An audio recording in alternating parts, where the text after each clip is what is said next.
the CBS family, my family, all the viewers. Thank you for being my friend. Oh, welcome in here. I'm Brian. No, he's Dane Fife. It's 93.5 and 107.5 The Fan. Did you shed tears, Dane?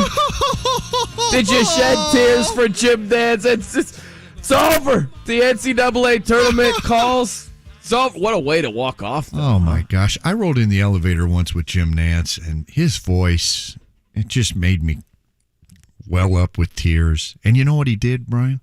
What did he do? He turned around and said, Dane, how you doing?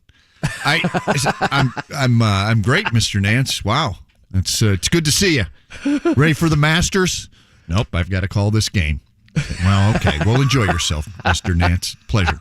Dane, how you doing? That's great. Gosh. I rode in an elevator with ESPN Susie Colbert, and I had no idea it was Susie Colbert at the time. Like she had her hair, she had bangs, and I'm not used to seeing her like that. So I had this whole conversation with Susie Colbert. She walked off the interview, and I'm like, wait a minute, that was Susie Colbert. I had no idea the whole elevator ride. Why you always got to steal my thunder, man? I'm not trying to one-up you at all. I feel like you did, Jimmy. That's for Jimmy to decide. Hey, what I tell you guys today, I'm handing out some L's. I've tweeted that out. You are feisty. You are ready to go. You are Dane picking a Fife. Ooh, that's picking real. a Fife. Yeah, there you go. It's Fun fact, as official referee here in this ring, intentionally trying to pick a fight when there's no grounds for picking a fight is automatic L in my book, so just be careful. He stole my thunder. Watch yourself. I felt like we're just sharing stories. He tried to, no pun intended, he tried to trump me. I think Jim Nantz is still king in that sort of Dane, how you doing? She didn't say that. Susie didn't say, Brian, doing, how's it going? She didn't say it. She had no idea who I was. So you win. I bet she noticed your shirt. I don't know, maybe. It was during the Super Bowl week in Houston when the Patriots were about to beat the Falcons. But anyway, let's get to the championship game last night. Now, let's start with the good stuff, all positive, and then I might take a left turn on you, Dane. And it might result in verbal fisticuffs, okay? Let's go. Might have grounds for a debate if you would like. But hats off to Danny Hurley and UConn, right? I love this quote from Danny Hurley. We knew we couldn't go out like suckers again in the first weekend. That's what he said about winning it all. And they were just dominant, man. Yeah. Great run throughout the tournament. Hats off to them. They look at San Diego State. Such a weird open to the game there, Dane, where San Diego State was firing. They scored 10 points in the first 3.5 minutes, and then over 11 minutes, they don't make a field goal. That's crazy. Yeah, UConn's defensive will, they impose their will on San Diego State. UConn have so much size up front. They take Sanogo out. They put Klingon in. They've got Alex Caravan, who I recruited a little bit at Indiana before I was sacked. The Caravan's 6'7", 220, 225, built like a truck.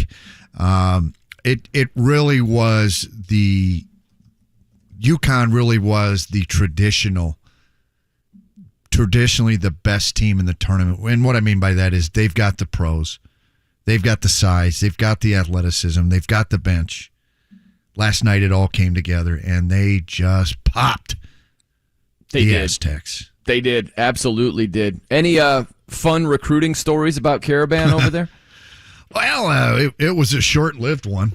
I don't think he measured up maybe to the standard of what we were trying to recruit, unfortunately. And you know what? I think he was locked into UConn at that point. We got there late. And I think he was locked into UConn at that point. Man, how about Sanogo? Thankfully for UConn, he's locked into UConn. 17 points, 10 rebounds. He's the most outstanding player of the tournament, the MOP, as I call it.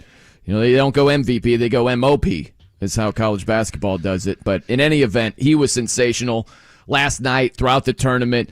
Great defense, man. That's the thing. We get so box score heavy, Dane. Yeah.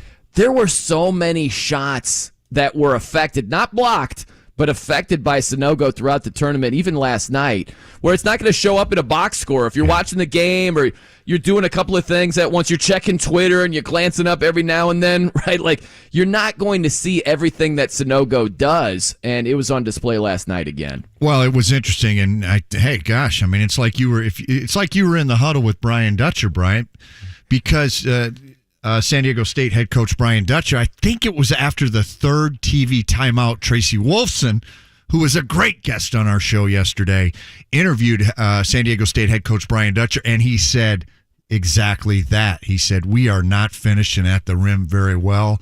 He goes, partly it's because of UConn's size, and I got a feeling he was really envisioning Sunogo not just blocking the shot, but really playing a major role in either deflecting or deterring even the San Diego State drivers. But that was a big problem, and it was made clear right out of the gate. Absolutely. San Diego State only 16 paint points, Dane.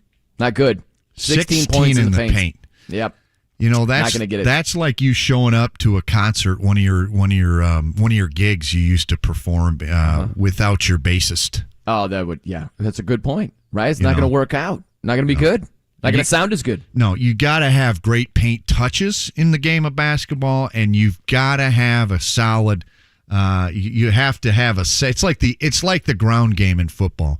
You've got to have paint touches. You've got to find a way to get points in the paint, either by layups, offensive rebounds, or just strictly the other team making turnovers, and you're going to get easy layups. I like that. You got to have a good ground game in football. Yeah. Got to have good paint points in basketball. And that was something that San Diego State had done a really good job of until last night against UConn. So it just speaks to UConn's defense. Yeah, I thought it was interesting late in the game, probably about once again, it was a similar game, similar tactic that San Diego State tried against Florida Atlantic. Late in the game, probably 10, 8, 9, 8, 7 minute mark. They tried to put in what I called their grind line, their tough guys, their biggest guys, their baddest guys, and they did. They shrunk UConn's lead. I think they got it down to 5, and then Newton just steps up and hits a huge 3-point shot at the top of the key for UConn, and I think that's ultimate. That was UConn. Tristan Newton. That was UConn's version of just stepping on San Diego State's neck. And it ultimately did them in and got the game back in control for UConn. Yeah, that was, I don't know if it was a different spot, but when it was a 5-point game, San Diego State comes all the way back, a little more than 5 minutes to go, and Jordan Hawkins just swished it. Just confident, rose up, quick in the shot clock, and it was like, wow, okay. And then San Diego State missed the front end of a 1-and-1. And then UConn made 2 free throws. So it went from 5 points to 10 points in a blink of a freaking eye there, Dane Fife. And that was pretty much it. Led to a 9-0 UConn run. That was it. Game, set, match over there. Now we get to the bump in the road here, Dane Fife. Little bump in the road because it's just Rose Petal City for UConn. And I take nothing away from their championship run. It was outstanding. But now we get to immediately looking to next season. Who's going to win it? The odds have come out. UConn has the best odds. They're 12-1 to repeat, to win the tournament next season. And you get all these questions. Is UConn poised to repeat? Are they poised to repeat? I'll give you the Cliff's Notes version here, Dane. Hell no, they're not poised to repeat. No, they're not poised to repeat. And if you look at the tail of the tape over here, there are a lot of reasons why. Again, I preface everything with not taking anything away from what we just saw, their tournament run. But they hit a major snag during conference play around January, Dane. They got cold, lost 6 of 8 games. Their path to the championship, not the stiffest. Half their wins were against 5 seeds. They beat 3 5 seeds, didn't face a 1 or a 2 seed. I'm not taking anything away from this championship, but if you're asking me if they're poised to repeat, the path they just faced matters. They got hot at the right time. That is really, really difficult to do 2 straight seasons. It is. They really did get on a heater. I would say if I'm a betting man, and I am occasionally, I would say that without looking at your sheet there, I would say that Sparty and Texas would probably be my 2 front runners. Wow. You can never count out Kansas. You can never count out Kentucky. But I also think your Purdue Boilermakers are right up there. So my top 5, in no particular order, you got the Kansas, Kentucky. I like Duke. I think they're too young. I think they're always too young. Kentucky finds ways to get the older players. I think they're going to be pretty good next year. You got Kansas, Kentucky. You got Michigan State. You got Purdue. And what was my 5th? I'll throw UConn in there. UConn and Texas are my tie for 5th. Texas. The odds right now, this is according to Caesars as we speak. UConn, 12-1. They have the shortest odds. Kansas, 15-1. Jeez. Both UCLA and Duke are 16-1. Kentucky is 18-1. How crazy is that? Wow. They have the 5th best odds, and they want to run Coach Cal out of town. It's Arizona 20-1. Both Houston and Purdue 22-1. Goodness, I can't believe. Where are my Spartans? No Sparty and no Texas in terms of these odds. But hey, there was no UConn heading into this past season. They were 60-1, and they won it all. So just because your Longhorns or Sparty aren't in the top, 6, 7, 8 teams doesn't mean they have no chance. Somebody call Caesar. Tell him he's a chump. These odds are awful. How about this, too? Florida Atlantic, 70-1 as of right now for next season's championship. And San Diego State, 100-1. Man, I'll go for that. I mean, there's just too much to there are just too many variables with teams at that level, but I don't know. Some of these schools, they just reload. Kansas, Kentucky. Sure. I see it. Where do you stand on UConn next season? Because I don't know about you. If you're watching, sports TV or thumbing around, listening to sports radio, it has been a love fest. It is just, oh my gosh, this team, they might repeat. They might win the next 8 titles. It's just hyperbole city right now. It's prisoner of the moment stuff. Look at Kansas. Kansas is a great example. Kansas won it all last season, and this season they didn't even make it to the Sweet 16. Yeah. They didn't have Bill Self. That mattered, but it's just so hard to repeat. It's hard to make it even back to the Final Four when you're the defending champs. Not easy at all, and I think today it's just been prisoner of the moment. Oh, they were sensational last night and throughout the tournament. Look out for Danny Hurley and UConn. I don't see them winning it at all. Here's the thing, Brian. Season. If you take a look at the bigs and their draft status, any big for that matter right now in college basketball, it's not good to be a big as it relates to the NBA, your NBA prospectus. So with that in mind, UConn might just have a chance. And a very good chance because I don't know where Sonogo is on these draft boards. That's the key. He's kicking it around. He said last night, I got to look at this. Yeah. I'm going to talk it over with my family and coaches. So then it becomes, all right, I'm coming back to school, but I need to make some money. I got to live, I got to be able to pay rent. So then it becomes, all right, who's going to be the highest bidder? Yeah. And the second part, not the second part, but that then Donovan Clingan. Donovan Clingan's another big, comes off the bench, but he starts probably virtually everywhere around the country. If he's not at UConn, he's a starter somewhere else. You got Alex Caravan, who's not necessarily a big, but he's a freshman. Mm-hmm. And he scored 5 points last night, was 1 of 3. He can shoot it. He's a really good player. I do think he needs one more year. I think he'll be drafted. He's a first-rounder. I'm not sure he's a first-rounder this year. I believe if he waits a year, he'll be a first-rounder next year. So if they can keep him, who knows what Hawkins is going to do. Mm-hmm. My guess is he'll end up certainly testing the NBA waters, but he's just a sophomore. But, he's that prototype. He's 6'5". He's 200 pounds.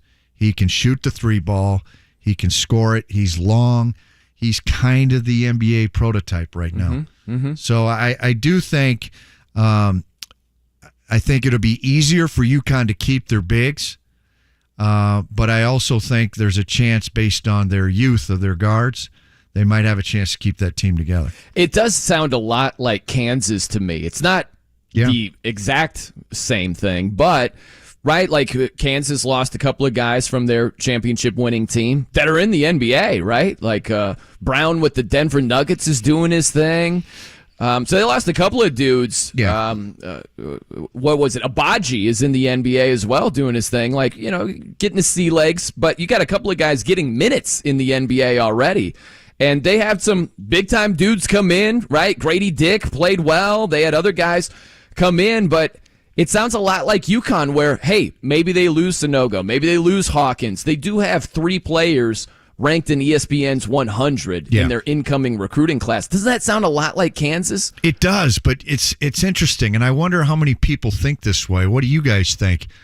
I really don't even look at freshmen as much as I do the transfer portal and who they're going to get in the transfer portal, because those are probably more impactful than freshmen are, unless you're 7 foot and you can stand there and be tall. And so I think, I look at Kansas's recruiting class. I look at anybody's recruiting class. Michigan State's got a top 3 recruiting class. But how much impact are those guys going to have compared to A.J. Hoggard, Tyson Walker, if Joey Hauser comes back? Same with Indiana. How much are the new guys, going to have an impact? We're talking Ja'Kai Newton. We're talking Gabe Cupps, 2 guards. How much of an impact are they going to have over a Trey Galloway, perhaps a guy that comes in? I know Indiana's going to be recruiting some guards coming in. That's what I'm looking at is who they're bringing in that has experience. I think that's what it's all about now is the transfer portal, not just in name, but in reality of how much you can make your team better through the portal. By the way, speaking of IU, 1 o'clock today, Trayce Jackson-Davis on the show. That's TJD right. is my guy. We're looking forward to that. He doesn't. If he ain't a first rounder, I'll kick your ass. This hour as well, Mike DeCourcey from the Sporting News Big Ten Network. He'll join us at 12:30, so lots to get into. I'm Brian Noe. He's Dane Fife. It's 93.5 and 107.5 The Fan. I want to throw a pop quiz your way over here, Dane Fife. Are you ready for this? This is what I'm thinking of. I was looking at UConn, and they were 17-0 in non-conference games, which is, a nice way to mask that they lost 6 of 8 for a stretch in their conference. But 17-0 in non-conference games. Really, they beat Alabama. That's their non-conference resume. Yeah. That's really it. They beat Iowa State, who made the tournament and scored 41 points, got blown out by Pitt. Everybody else, NIT teams are no names. They beat Oregon, NIT. They beat Oklahoma State, NIT. Jimmy, they beat Florida, NIT. I think B-No is spewing some haterade on the University of Connecticut Huskies. It's just reality. Just reality. He doesn't. It sounds like, and I don't want to put words in his mouth, but I'm going to. He sounds like UConn kind of backdoored into this national championship. No, I'm looking trophy. Toward next season. This is more so toward next season. Sorry, I'll let you. I'll let you finish. But here's the pop quiz for you, Dane, and you're welcome to participate over here, Jimmy Cook, as well. Thanks. Here. At DJ Cook. Yep, at DJ Cook, who split last night, got the over in the game. Didn't have the points with San Diego They flirted State. with it. Oh, they flirted with it for a second. Got it down to 5. Got it down to 5. Looked promising for a bit. Okay, now here's my theory. If you can't name the nickname of a school, chances are they're garbage. Jeez. Okay, like that. I'll just cut to the chase over here. or chances are you're an idiot. either you don't know college sports very well, or that program. Chances are you're a David Lee Roth fan. So these are a couple of the non-conference wins from UConn. Uh-oh. I want you to name the nickname of these schools. Dang it. Okay? Dang it. You ready? I can. Okay. All right, we got the pop quiz music going here. It's official now. This is going on the record here. The first win of the season for UConn against Stonehill. What is their nickname? That's not D1. Doesn't count. It's That's a an exhibition. It's a school they played. It counts on their 17-0 non-conference record. No, it can't. It does. No Googling. No cheating. Stonehill. If it's an exhibition game, it's not an exhibition game, just to clarify, correct? Because that doesn't count. Yeah, counted on their record, for sure. Stonehill, Minutemen. The Rockets. No. They're the Skyhawks. I was close. I was closer. Mine was in the air. Rockets go in the air. Skyhawks. Jimmy wins. I'm counting it. Now, you might know this school based more so on hockey. Ooh. Boston University. What's their nickname? Oh, there's something with dogs. Not Bulldogs. Great Danes. No, but Not that's quite. Nope. Boston University. I have a second guess. I have not Googled. Okay, what is The it? Terriers? That's correct. There you go. Boom. The Terriers. Yes, the Terriers. Okay, I was close. Jimmy got a second guess. I didn't. I get read to Dane's finish. mind. It was in his defense. Good. You might know this school at from DJ one Khalil Mack, pass rush specialist, right? The Buffalo what in college? Oh my God. Bison. I am totally choking. Kind of close. I called their game on Big Ten Network. Buffalo. Khalil Mack. Buffalo. This is embarrassing. Blue Devils. I can't even remember. The Blue Bonnets. The Bills. Buffalo Blue Devils. Bulls. Man, you Bulls. guys were close. Did you guess the Buffalo Bills? Well, I thought maybe it was like Bill singular. Like, 'cause it's weird because I confused the two, Bills and Bulls. I knew it was somewhere in that same And realm at after you DJ gave Cook. me Bison. But okay, Not quite. continue. All right, proceeding with the nicknames of UConn's non-conference schedule. UNC Wilmington. What do you think about UNC Wilmington? It's going to be something with the ocean. The Dolphins. The Blue Dolphins. Nope, not the Dolphins or the Blue Dolphins. They are the Seahawks. Okay. I was going to say UNC Pelicans, but it would have been wrong Wilmington. still. So Seahawks. How about this? Delaware State. A little tricky here. Hands, the Blue Hands. No, not the Delaware State. Gosh, I didn't let you finish. Yep. We're not looking Delaware with the Blue Hens. We're looking Delaware State. It's yellow and Delaware State's got some yellow and I don't have it. chickens. They are the Hornets. Yeah, what the they got? Hornets. I did call some. I mean, I'm getting close. And your last one here. Long Island University. What's the Okay. nickname? They're baby blue and white, and I'm going to say something patriotic. They're the Patriots. Jimmy? No, I don't have one. The Jays. we gave you the losing music. They are the Sharks. Long Island University Sharks. So the fun fact with them, back in July of 2019, they unified two separate athletic departments. They That is had a the fun fact. LIU Brooklyn Blackbirds and the LIU Post Pioneers. That's huge. And so they merged both of those into the LIU Sharks. I hope the trade commission looked into that. It sounds. Hey, do we have time for one more fun fact, fellas? Sure. What do you have? Okay. Buddy of mine, former friend of mine named Brad Clapper. Former friend. What happened? Well, Falling out? yeah. He's in Indy and isn't going to meet me for lunch after our show. I get it. So fake former friend. Okay, I understand. Got Okay, it. good. Got it. And I find that insulting. So he texted me yesterday. You know, we were talking about the greatest, the most famous, or the best San Diego State Aztec athlete of all time.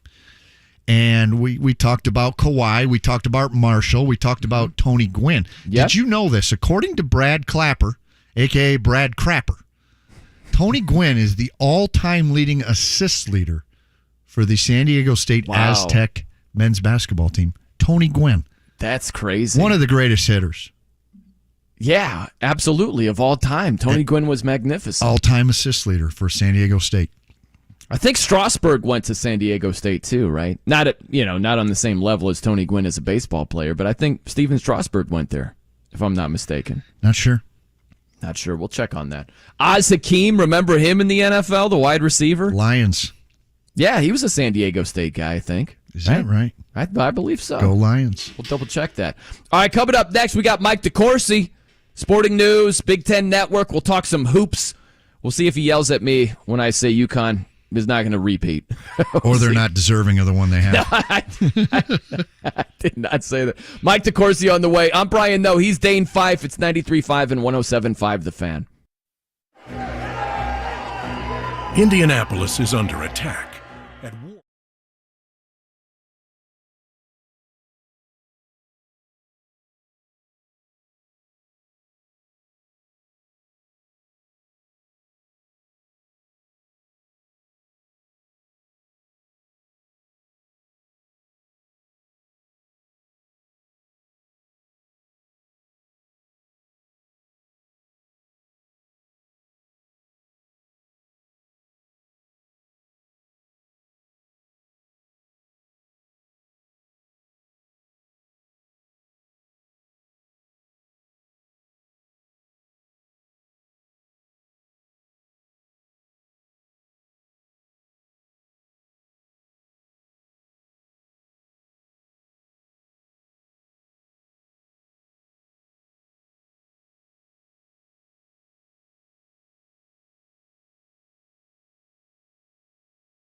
7.5, The Fan. I'm Brian. No, he's Dane Fife here on The Fan. Want to welcome in Mike DeCourcey, the Sporting News, Big Ten Network. You know, Mike, dominant tourney run by UConn en route to a championship. What do you think of their chances of repeating? It's always on to next season. You know what I mean? Such a softball. You just let him walk. Here's one rose. Good job, UConn. What about next year, though, right? That's how we work. He already read your write-up, Mike. He's such a softball. What a wimp. You're just kissing up, Brian. Dane wants to fight today, Mike. He's in a fight. Just kissing up to Mike.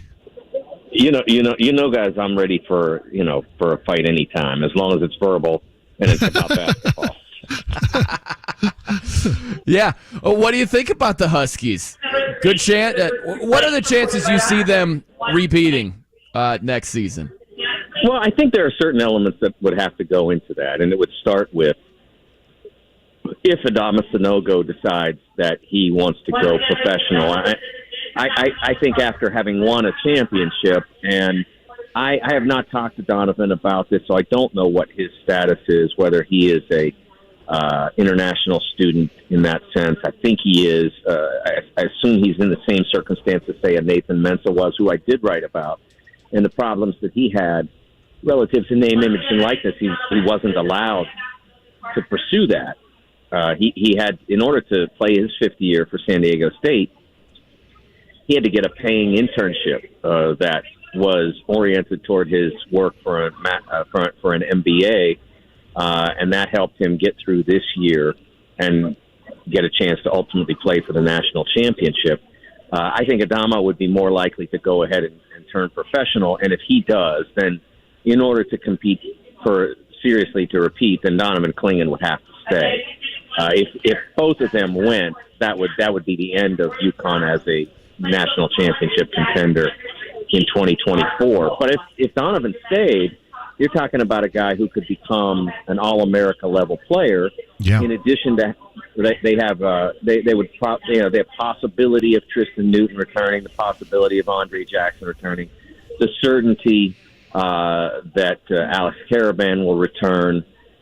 They've got a terrific recruiting class, including a top 10 prospect, Stephon Castle's coming in, who's a 6'7" point guard / wing, more point guard than wing, but could probably play on the wing if Tristan stayed. So they've got a lot, but it all revolves around Clingan without a doubt.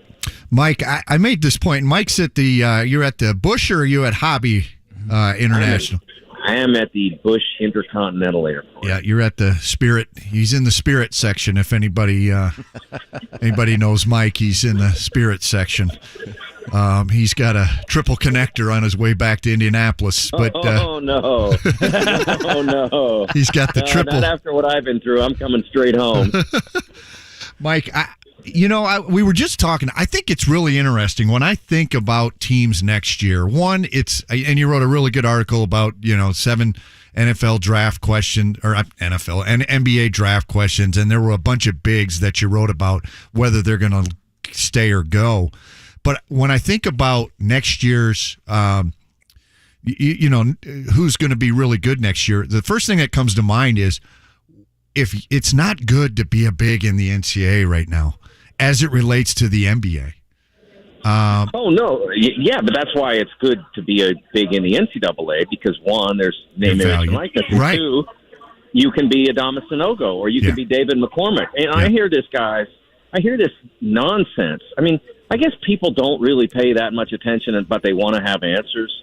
Why is the Big Ten not performing well in March? Well, too many big guys, and they play too oriented. Okay, so who won last night? Right. Who won last April? Right. Come on. I mean, pay attention at least. Yeah, and Danny Hurley himself, he gave Matt Painter a ton of credit when he was trying to figure out how to run the too big system. I mean, Matt Painter was the first guy that Danny Hurley brought up when he before the season. My second thought, Mike, is when I look at these rosters, it's not so much now about the freshmen. I mean, that's the one part that you couldn't write about of the way too early top 25 is who is coming in with the experience of a certain player, of say a Caleb Love with that in-game college basketball high-level experience. Like those are the things that nobody can account for. That's what I'm more curious about than even the freshmen, the highly touted freshman of, say, maybe a Kentucky or Kansas recruit. Well, I still think that there can be great value to those players. I mean, Duke had a significant season this year. Bad matchup in the second round, played badly. Also had a starter get hurt on the eve of the game. And, the one thing that I think that is overlooked in all of this is that you can't get hurt anymore. You can't, you can't even, at the NCAA tournament, everybody's so thin because you can't keep players, you can't keep talented players around who don't play because they'll leave. They'll go transfer. Yeah, right. And so you get two injuries like UCLA did, or you get that Marcus Sasser injury, or you get the injury that I just talked about, and all of a sudden you can't get through that game and survive, and then you're gone. And that's the biggest thing about the transfer portal, even more than the ability to restock other teams, is that the great teams can't get dinged.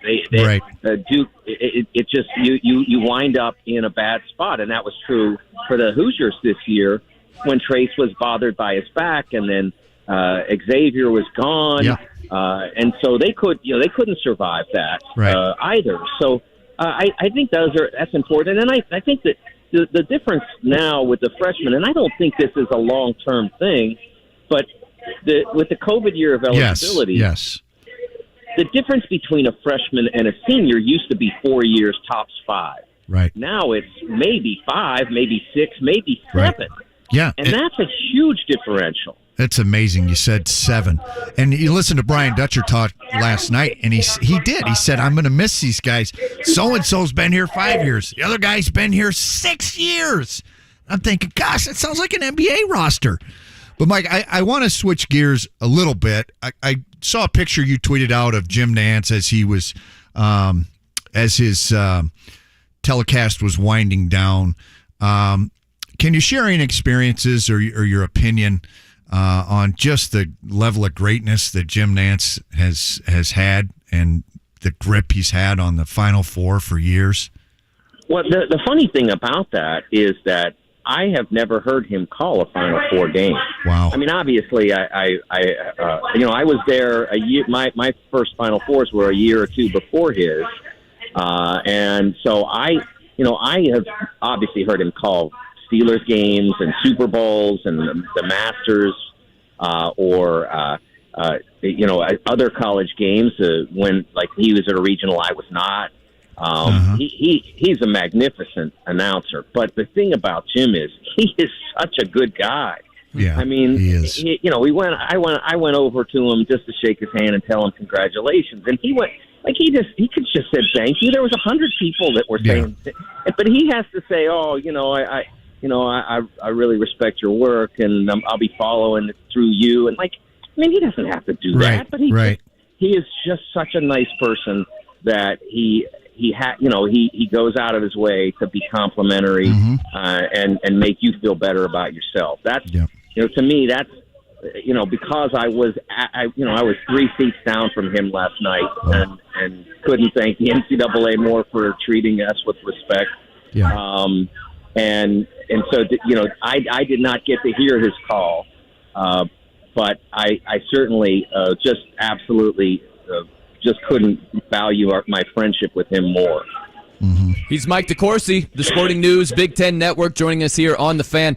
Mike, I find it interesting where UConn was just so dominant in the NCAA tournament. They won games by an average of 20 points, and yet they lost 6 of 8 games in January around that time. So what went wrong for UConn during that cold stretch, and how did they turn it around and be so dominant when it mattered most?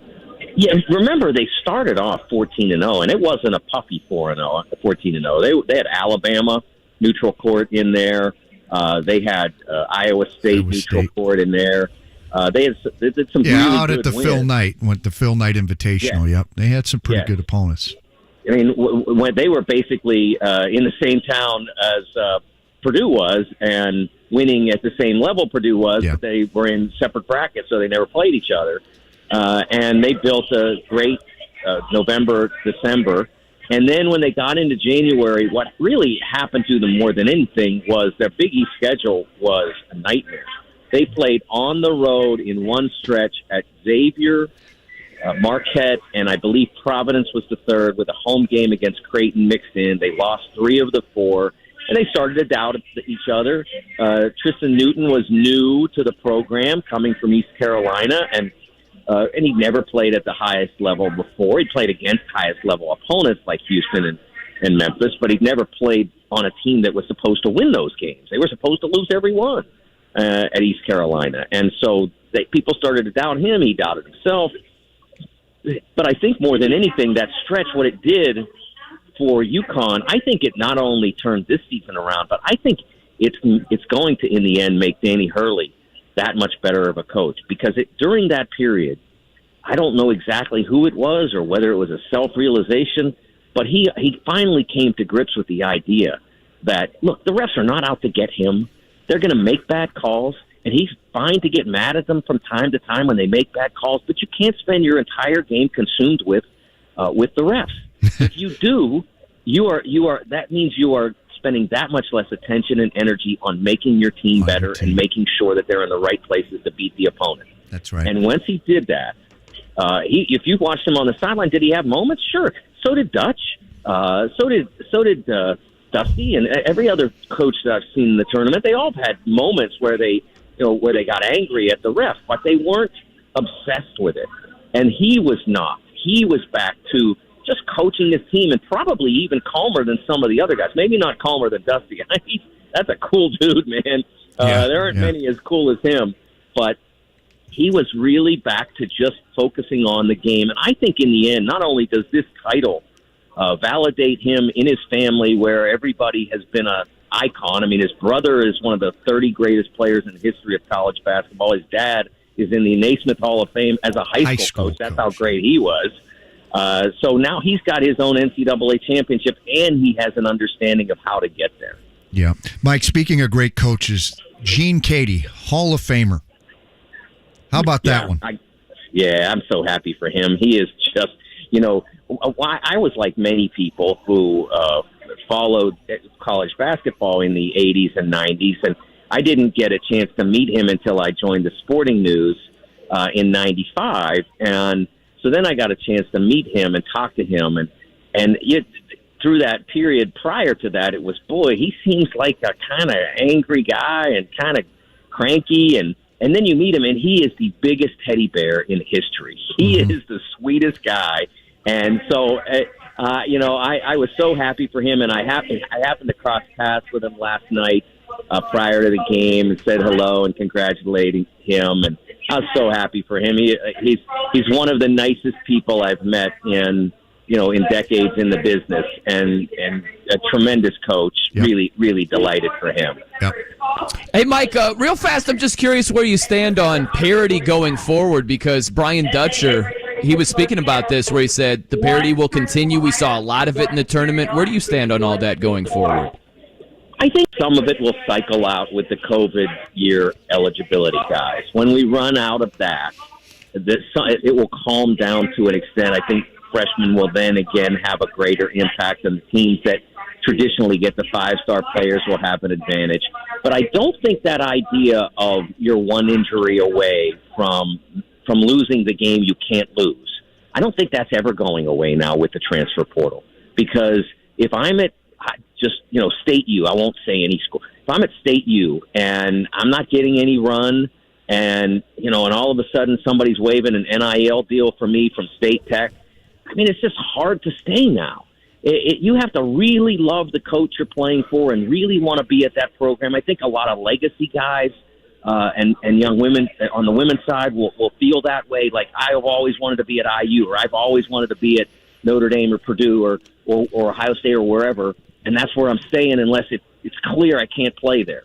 The young player that in the past was there to fill that gap is less likely to be there now than ever, and I think that's the part of this. The UCLA 2 injuries, you're not surviving that based on like some young guy that didn't get any run, but he's still ready to help you in April. That's not happening anymore. Mm-hmm. Well, hey, Mike, we'll let you run. We appreciate your time today, man. Glad that you enjoyed the tournament. We'll look forward to the next one. All right, guys. It's a pleasure. Thank you, Mike. Thank you. There he is, Mike DeCourcey, the Sporting News, Big Ten Network. By the way, if you want your column to stand out, Dane, I think that you could. This is an idea, is just have UConn number 11 in your way too early rankings for next season. Caravan. What do you think? What do you think about that? I think that might give me some good. How about Mike talking about Gene Keady, the kindness, Gene Keady is a great hugger. He is a good hugger. You got to have that in your arsenal. I feel like he goes one arm up, one arm down. That's different. So that's kind of like the first bro hug type thing, don't you think? Because normally the new bro hug is kind of like you handshake, you kind of halfway, like cool handshake with the right, then it's half hug. Like, was that the original bro hug? One arm high, one arm low. I think it could have been, but it feels good. I mean, it really it brings you in. It feels like you've supportive. Yes, it's warm. Yes, very supportive. Soothing. You've made a friend. You are a friend. Feels good. I like that. Speaking of clicks, next hour we'll get to Todd McShay's new mock draft and what it could mean for the Colts. Do you think his friends call him T-Mac? They might.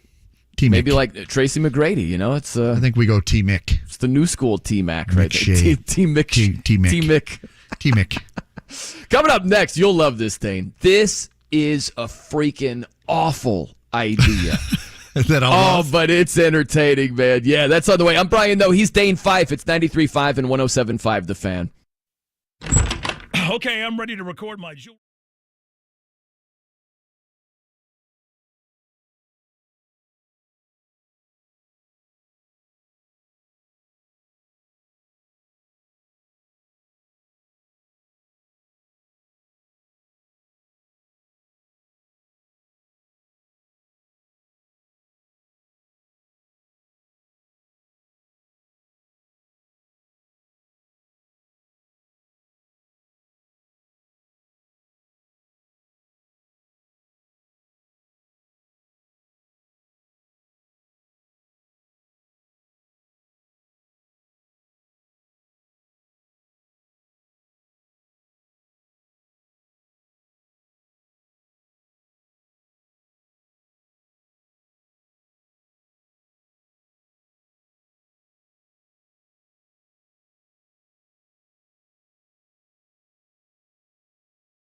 The Fan. I'm Brian Noe. He's Dane Fife here on The Fan. By the way, before the awful idea, some good news. The General, Bob Knight, out of the hospital, was hospitalized over the weekend, undisclosed illness. So great that General's feeling better on his way home. That's awesome. God, I love it. Had me worried. Went to Indiana to play for him. Still love him to this day. Made a huge impact on my life. Good to see the Generals back home and resting. Back kicking it. Put your feet up, General. Listen to the show. Enjoy some Sports Center. and let's talk NFL draft. What a great segue. There you go. Let's talk T-Mix, latest mock draft. T-Mick. We'll get to him next hour because we got to put our feet up. You talk about Bob Knight putting his feet up. We got to put our feet up on that one. Blew it. By the way, when Bob Knight puts his feet up and he's watching SportsCenter or whatever he likes, what do you think his go-to snack is, Dane? You know, gosh, he used to eat a lot of watermelon. I'm going to say some kind of nuts. Maybe Some kind of nuts. Some mixed nuts. Some almonds. I had some peanuts in the shell last night while watching the championship game. That was great. My goodness, it's not just a what a baseball mess. thing. You can have peanuts in the shell watching basketball or in the football. crib? Yeah. What a mess. Oh, it was great. You had them in your teeth. I mean, it's all over the floor. See, I had the little mini trash can in front of me. Most of it went in the trash can. Some didn't, you know. Wow. It's the price you pay. You know what? We love our pets. There's hair everywhere. It's the price you pay. That's true. Yeah. That's true. That's how we get down. Okay, so this is a horrible idea, Dane. I love it. It's so bad. So First Lady Jill Biden, Oh, boy. she said yesterday she wants not only LSU as the women's national champion in college basketball to visit the White House, she wants Iowa there as well. She wants the team that lost in the championship game. She said this, Joe Biden, I know we'll have the champions come to the White House. We always do. So we hope LSU will come. But, you know, I'm going to tell Joe I think Iowa should come too because they played such a good game. Oh, my. Hey, Jill, the White House is for winners. Right, Dane? Ooh. It's for winners. It's not for runner-ups or runners-up or however you say it. It's not for number 2. It's for number 1. That's what the White House is for. So you're chalking an L up to Joe Biden. Terrible. Horrible idea. And I love this. Angel Reese, remember the You Can't See Me? Oh, yeah. The so ring on it. she went to Twitter, Dane. Her reaction to Jill Biden's remarks on Monday, capital letters, joke. Yes.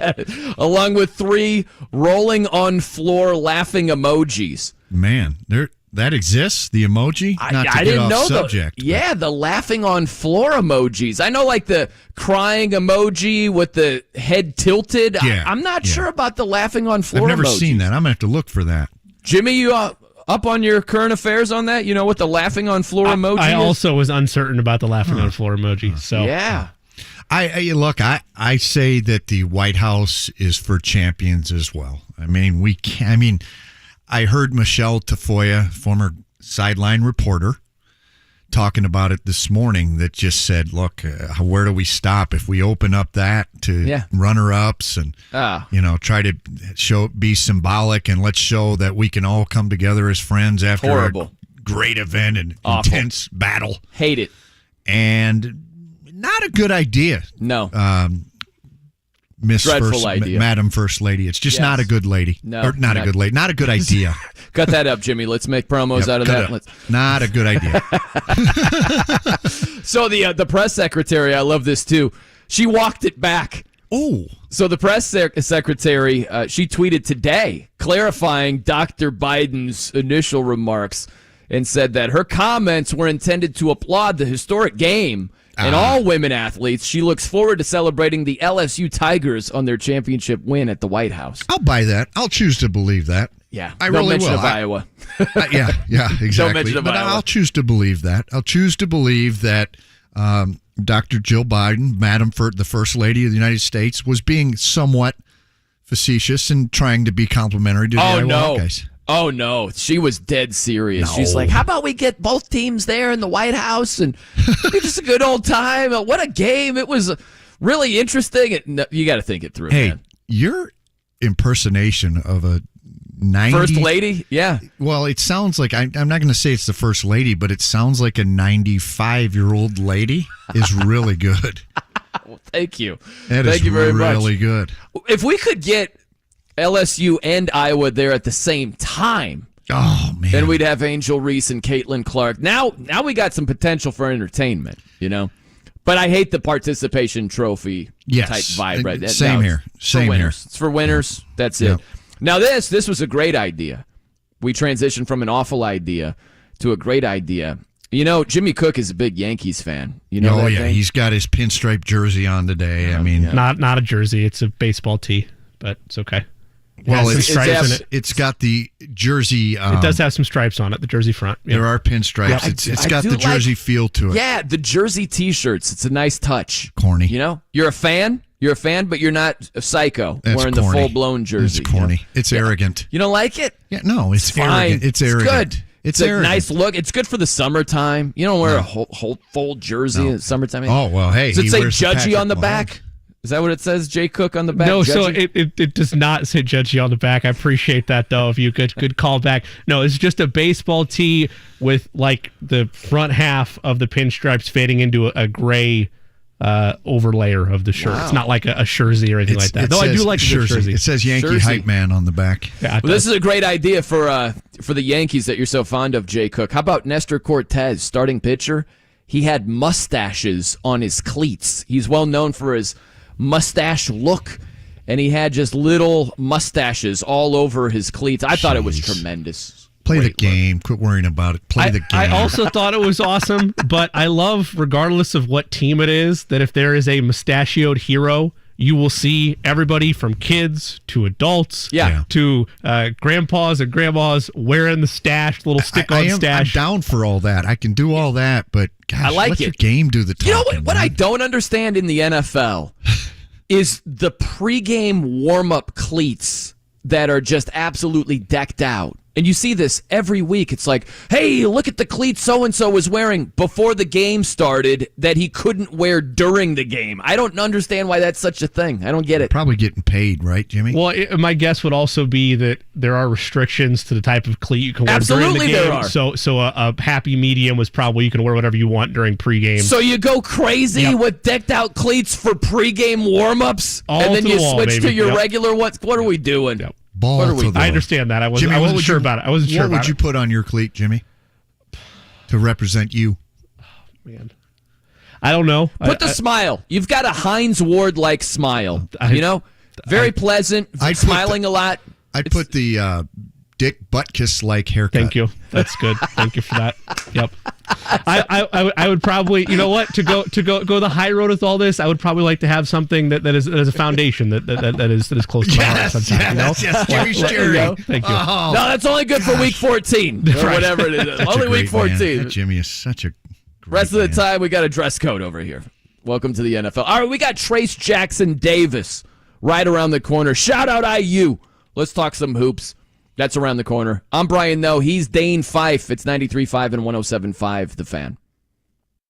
Why does We Grow Hair Indy have the best hair transplant results? Because they have the best technology. And I'm living proof of it. Hey, this is JMV. We Grow Hair Indy has the technology that restored both my bald spot in my crown area and PRP to keep my hairline and non-transplanted hair looking good. This year, they can...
Here on the Fan. Are we ready? We got TJD. Good to go. We've got Trayce Jackson-Davis joining us here right now on the Fan. TJD, I'm just going to cut right to the chase over here, okay? I want you to describe Dane Fife, the coach. I want you to describe Dane Fife, the man. Start with handsome. Go ahead. You are handsome. Thank but you.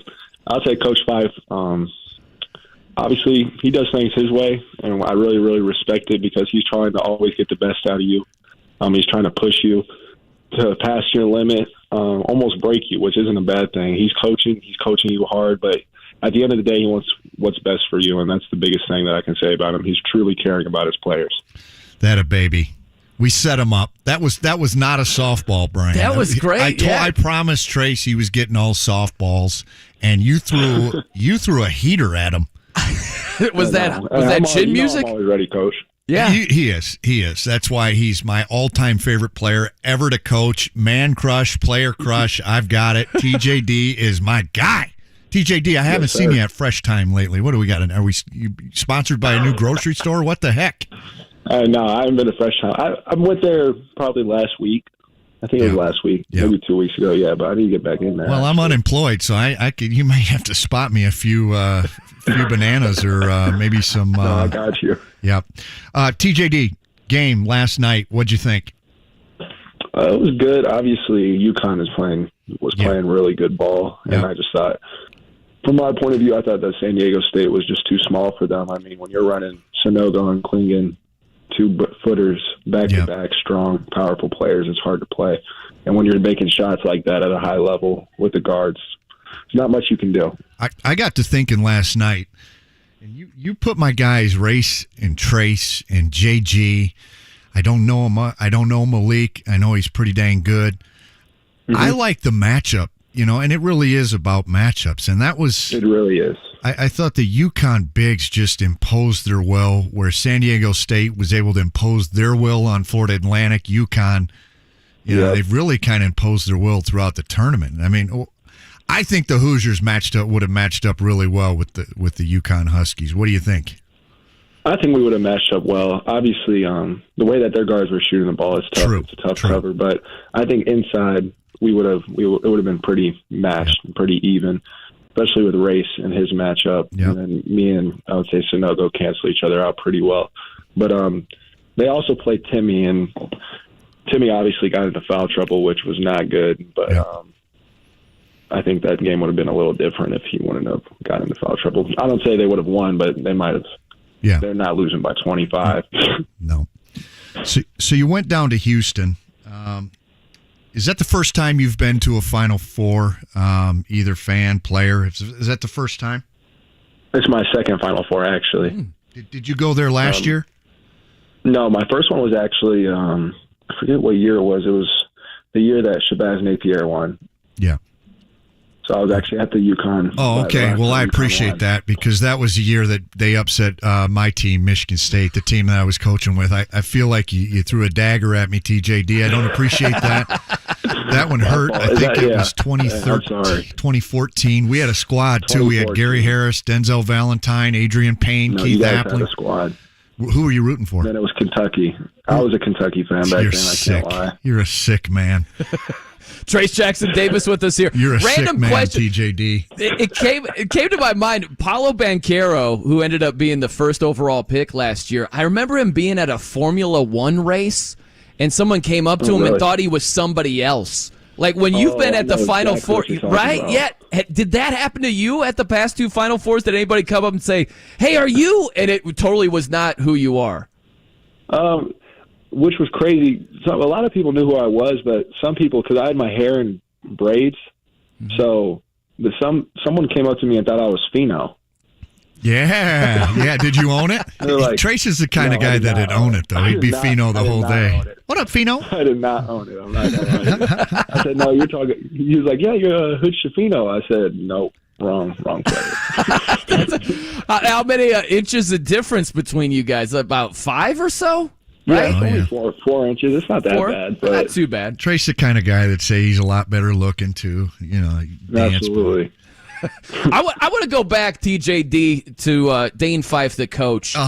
Almost tries to break you. I picture like Rocky IV. I never tried and to. Stallone's just training in the snow, and his trainers are trying to break him up. Do you have a story of Dane Fife? He would bully me in practice. What are you talking about? Tracy he would bully me. He'd tell me to be quiet and go sit in my corner. Hey, I didn't mean break like physically. I mean just like he'll just mentally he'll just try to get everything that he possibly can out of you. Like he'll be like, you need to go rebound better. Like I could have 12, 14, 13 rebounds. He'd be like, why don't you have 20? Like just challenging you and pushing you to be the best. Like I remember last year, at the beginning of the year, he said you should average 14 rebounds, and it's just stuff like that. And so I didn't mean physically break, like, I'd break you. Just trying to get the best out of you. Yeah. I hear you. He's the type of coach that will come over and watch film with you, just hang out with you. So and bring you good really chicken wings, dog. I brought some good wings, didn't I? Yeah. Hey, we got to go get some here soon. Hey, you're buying. I don't have a job, man. Let's go. No, I got you. By the way, what are the go-to flavors for both of you guys? I'm curious. If we're talking wings here, I think Trayce. Go-to flavors. I would say, obviously, the Memphis dry rub. Yeah, he's real. He's a real deal, man. I just go with mild, man. Anything else makes me a little gassy. Miles good too. Trayce Jackson-Davis joining us here on the Fan. I heard it all season long. I know you did too. TJD is outside shooting. You know, like you go inside, you're a great passer, but you don't see the outside shots being taken that much. So when you are gearing up for the next season and in the gym, what's the training regimen look like as far as your shooting from outside goes? Yeah, obviously, I don't feel like I'm the type of player that needs to absolutely just hit threes at an unconscious rate.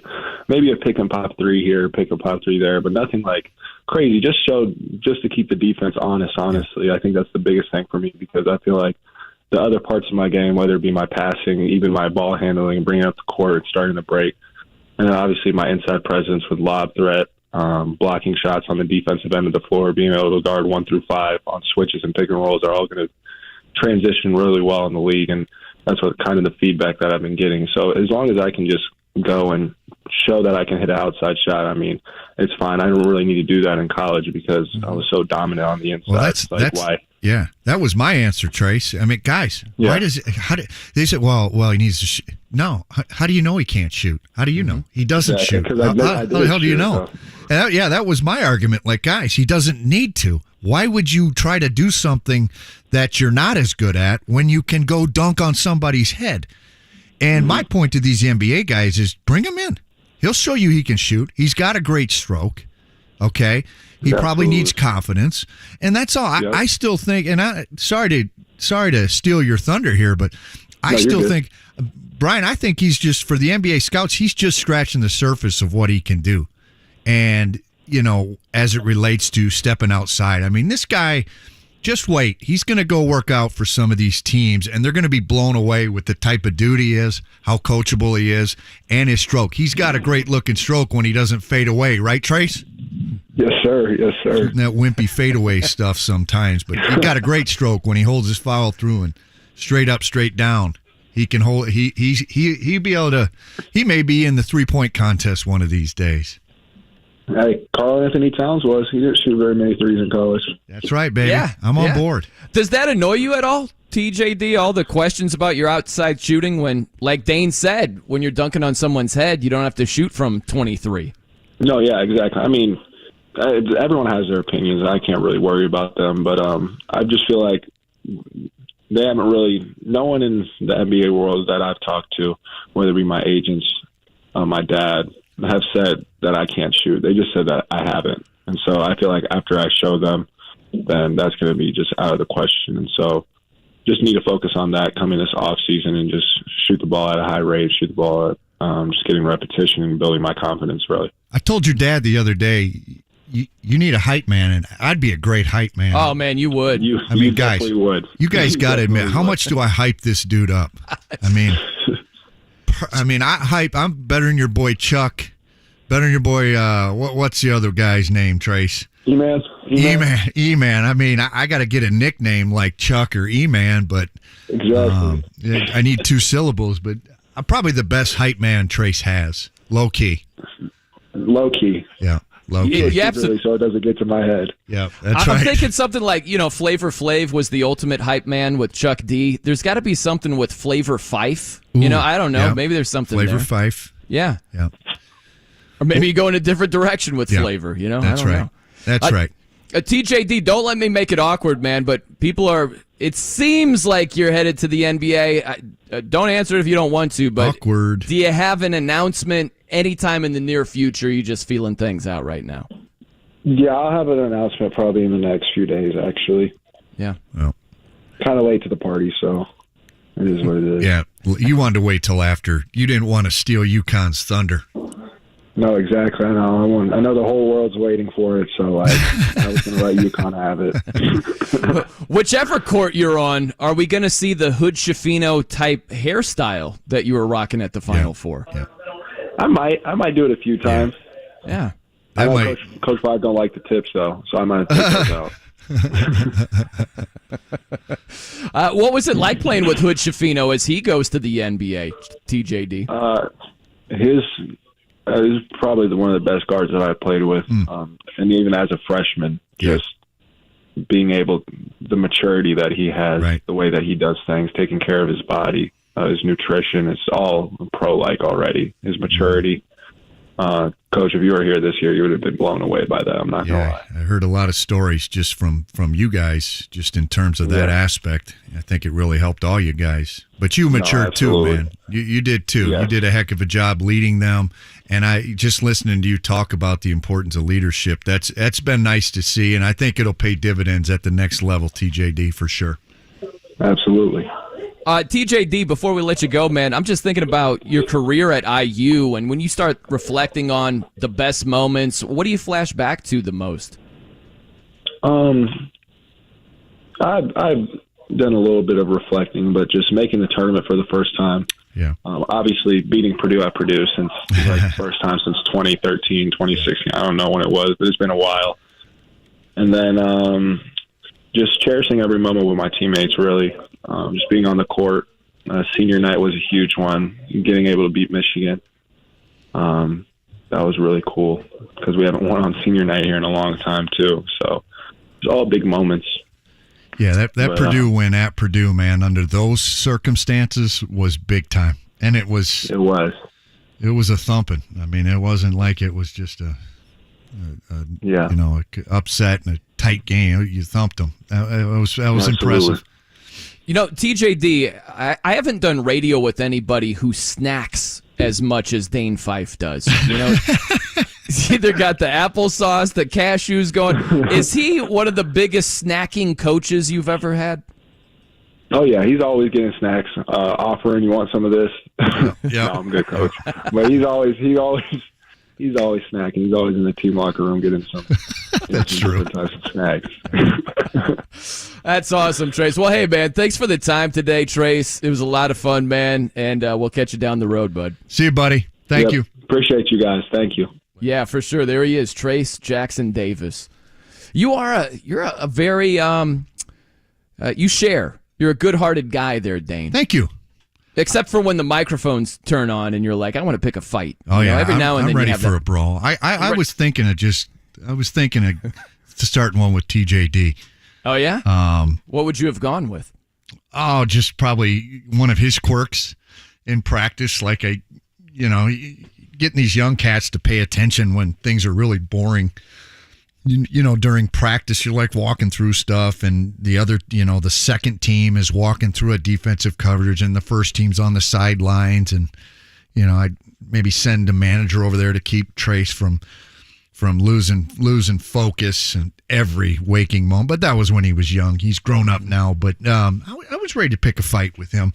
Hey, I got to thinking while we were listening to him, if Bob Knight, would have been his coach. Mm-hmm.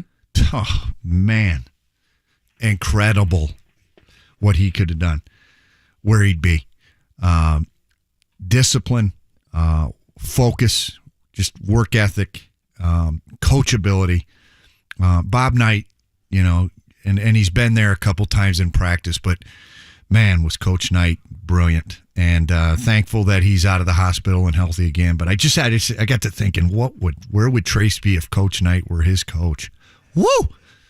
And look at where he already is. But I hear you. I hear you. What you're he's saying. He's really kind of a self-made guy. But with Coach Knight pushing him and making him work and getting him in the gym and teaching him the aspects that he needs, he'll get there. He'll get there anyway. But that's why Coach Knight was one of the best. Yeah, Brian and Dane Fife with you here, 93.5 and 107.5, The Fan. Really interesting to talk to him, and that would be. I mean, you tune out the noise in the moment because TJD was so dominant in college basketball, where you'd be selfish if you're like, well, I got to boost my pro stock and I got to shoot from outside, right, which is lower percentage instead of dunking on this guy in his face. So, but I give him credit for not thinking of himself and thinking more of the team, but that would have to be annoying because I'm sure you would hear those things throughout the season of, but he doesn't shoot from outside at all and doesn't project and yada yada. So I credit him for being a team guy, not a me guy. No, incredible, especially in this day and age where, gosh, if I could just do this according to whoever, if I could just throw, I can shoot, all I got to do is shoot at me. It's not that important to him, and that's why I think he's such a special player. And was such a great ambassador for Indiana and the Big Ten and college basketball. And there's a lot of them out there, but Trayce was ours. Trayce was Indiana's. He just wanted to win. That's what he wanted to do. And he did whatever it took to win. And in order to win, it didn't require him shooting jumpers and proving he could shoot. That's not what required, Indiana to win. And even so, when they lost on Miami, it was not as a result of Trayce's inability to shoot jumpers. Okay, out of the gate, they didn't get him the ball the first 6 possessions, period. And he was open. And, Miami made some shots, and Indiana had some calls against him. Trayce's ability to win is, to me, what his legacy, his desire to win first should be what his legacy was. And he improved. He improved personally, and his team improved. And he was a big reason for that. Yeah. What's funny, man, is I'm thinking about just you in general because I'm diagnosing Dane Fife right here. Jeez, we're getting deep, Jimmy. We're getting deep. Is he picking a fight? No, I'm throwing you on the couch right now. I'm psychoanalyzing you. Good-natured, humorous. Yes. But you have these areas that are serious zones. You know what I mean? Yep. Your players, serious zone. Yeah. Trayce Jackson-Davis. So I'm formulating like an evil concoction. You know what I mean? Like I can push certain buttons. I can hit nerves from time to time over here. Like if I say, well, TJD can't shoot from outside. He's going to be a second-round pick. Boom! I got you. I got you in the palm of my hand here, Dane Fife. I'm taking you down. And it's haymakers. We're not shoving. I'm not waiting for Jimmy to hold me back. I'm going right to punches and aggression.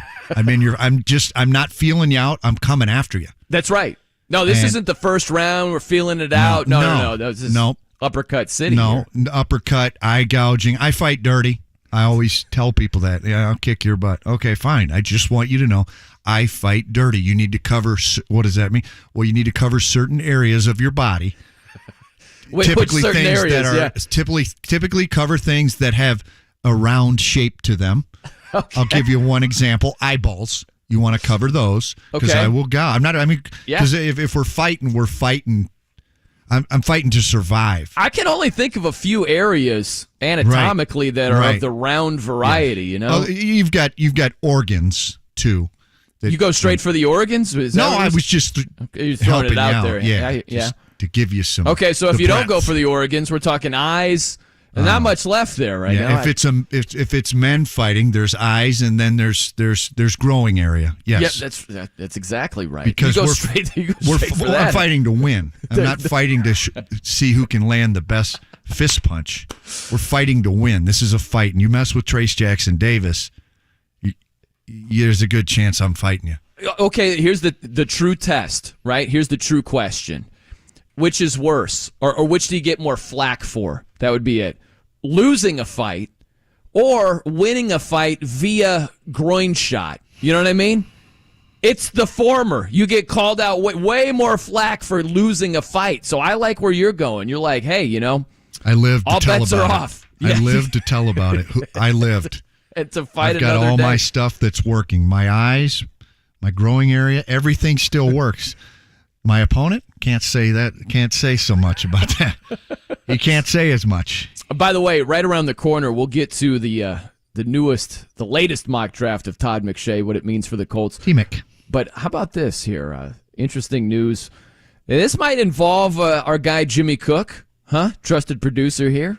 Likes the Chiefs. I saw this. At JCook. That's right. Where Kansas City Chiefs tight end Travis Kelce, he'll be hosting a music festival this month. It's going to be called Kelce Jam. So it's going to be during the NFL draft. It's going to be on night 2 in the metropolitan area of Kansas City. It's actually in Bonner Springs, Kansas. Oh, my music Lord. festival is going to have Machine Gun Kelly. He's an Ohio native, just like Travis Cleveland Kelce. sat in front of him at a Cavs game. Like literally him and who was his girlfriend at the time? Amber Rose. Yeah. Or was it? Is it Amber Rose or is it Megan Fox? No. At the time, it was Amber Rose. It was Amber Rose at the time. And this was the NBA Championship Series, Warriors Cavs. His Machine Guns Kelly, I didn't know who he was. His knee was in my back, and I had to politely, I didn't ask him, I just kind of shimmied my back to get his knee kind of somewhere else. I was intimidated by his date, Amber Rose. Didn't know she was either. But the guy I was with knew who they were, so I just kind of shimmied and kind of worked his back or his knee more towards the middle of my back. But go ahead. Look at you, big time over Travis here. Kelsey concert. Didn't mean to get off on No, you're fine. Kelly I appreciate Machine Gun Kelly tangents over. You got his knee in your back, so you have closer seats right there. Absolutely. That's great. what I like to hear. Yeah. We'll have Rick Ross over there at Kelce Jam, also Kansas City rap legend Tech 9, fantastic rapper over there. I own a Tech 9 at all? I own a Tech 9. I've never heard a Tech 9. I own it. The singer. I own a Tech 9. The gun though. There you go. Not messing around here. Travis Kelce says could be about 15,000 attendees. JCook, you gonna wear your jersey and go check out some Kelce Jam over there? I will not be wearing a jersey and making it to Kelce Jam as much as I would like to. What about Tech 9? I do enjoy Tech 9. The artist. My Tech 9 doesn't work, by the way. And there'll be a jersey or a T-shirt word on draft day. I don't know. Haven't planned that far out yet. We still got 3 weeks to play with. So how many are we talking here? If we're looking at Yankees gear, Chiefs gear, how deep is this? Hoosiers gear. Excessively so. Yeah. If that's the proper way to phrase it. I could have a week's worth of one team or the other, depending on what. Do you have a t-shirt Clyde Edwards-Helaire jersey? I do not have a jersey of Clyde Edwards-Helaire. I do have a jersey of Clyde Edwards-Helaire. I had a code. This was back when they were doing different sports books. If you would like place a wager on a certain bet, you'd get a free jersey with your team of choice. Yeah. And I was looking for what at the time I thought it'd be a nice little 4-year window of play, and it did pan out that way. But Clyde Edwards-Helaire was who I got there. So yeah. Yeah, you got to get a Isaiah Pacheco. Oh man, over here. Need to for sure. Jimmy, do you have Violet baseball runner. cards? You guys go baseball cards at all? Baseball Back in the cards. day. Yeah, I mean I still have some. I don't actively collect them, but yeah. Okay, just curious. You? Yeah. I still collect them. Yep. I stole my daughter's NBA cards this morning. Got a Steph Curry. Boom. We should do an old school baseball trading card session on the show one of these days. Maybe Dane. every Tuesday we Make could just tremendous do radio right there. Yeah. I'll 10 find my minutes, cards people wherever they call are. in. I got a Daryl Strawberry rookie card. Same. What do you have? Yep. What are you putting out Yep. there? Yep. You know? I got Eric Davis doubles. I got Donnie Baseball. I got Clemens. I got Henderson. I got a Mantle. Took that one from my brother. Wow. Okay. Sorry, Jeremy. You got a legit collection over here. All right, we got to get to the Colts coming up here. Todd McShay has a new mock draft. T-Mick. He has the Colts possibly moving up here, Dane. So we'll get to those details. I'm Brian, though. He's Dane Fife. It's 93.5 and 107.5 The Fan. It's J&V. Unleash the power of saving and join Forum Credit Union.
Dane Fife here on the Fan. Was this a Fife selection here? No, he made a disgusted face. He doesn't like the show within a show music idea. I'm going Coldplay next for my one request that DJ Cook gives me one. Noted. You can just call me Jimmy, but I appreciate the At DJ Cook. It's got a ring to it. At Coach Dane Fife. Yeah, that's good. I don't know Todd McShay's Twitter handle, but T-Mick. Might just be at T-Mick, ESPN. I don't know, whatever. But he's got a new mock draft.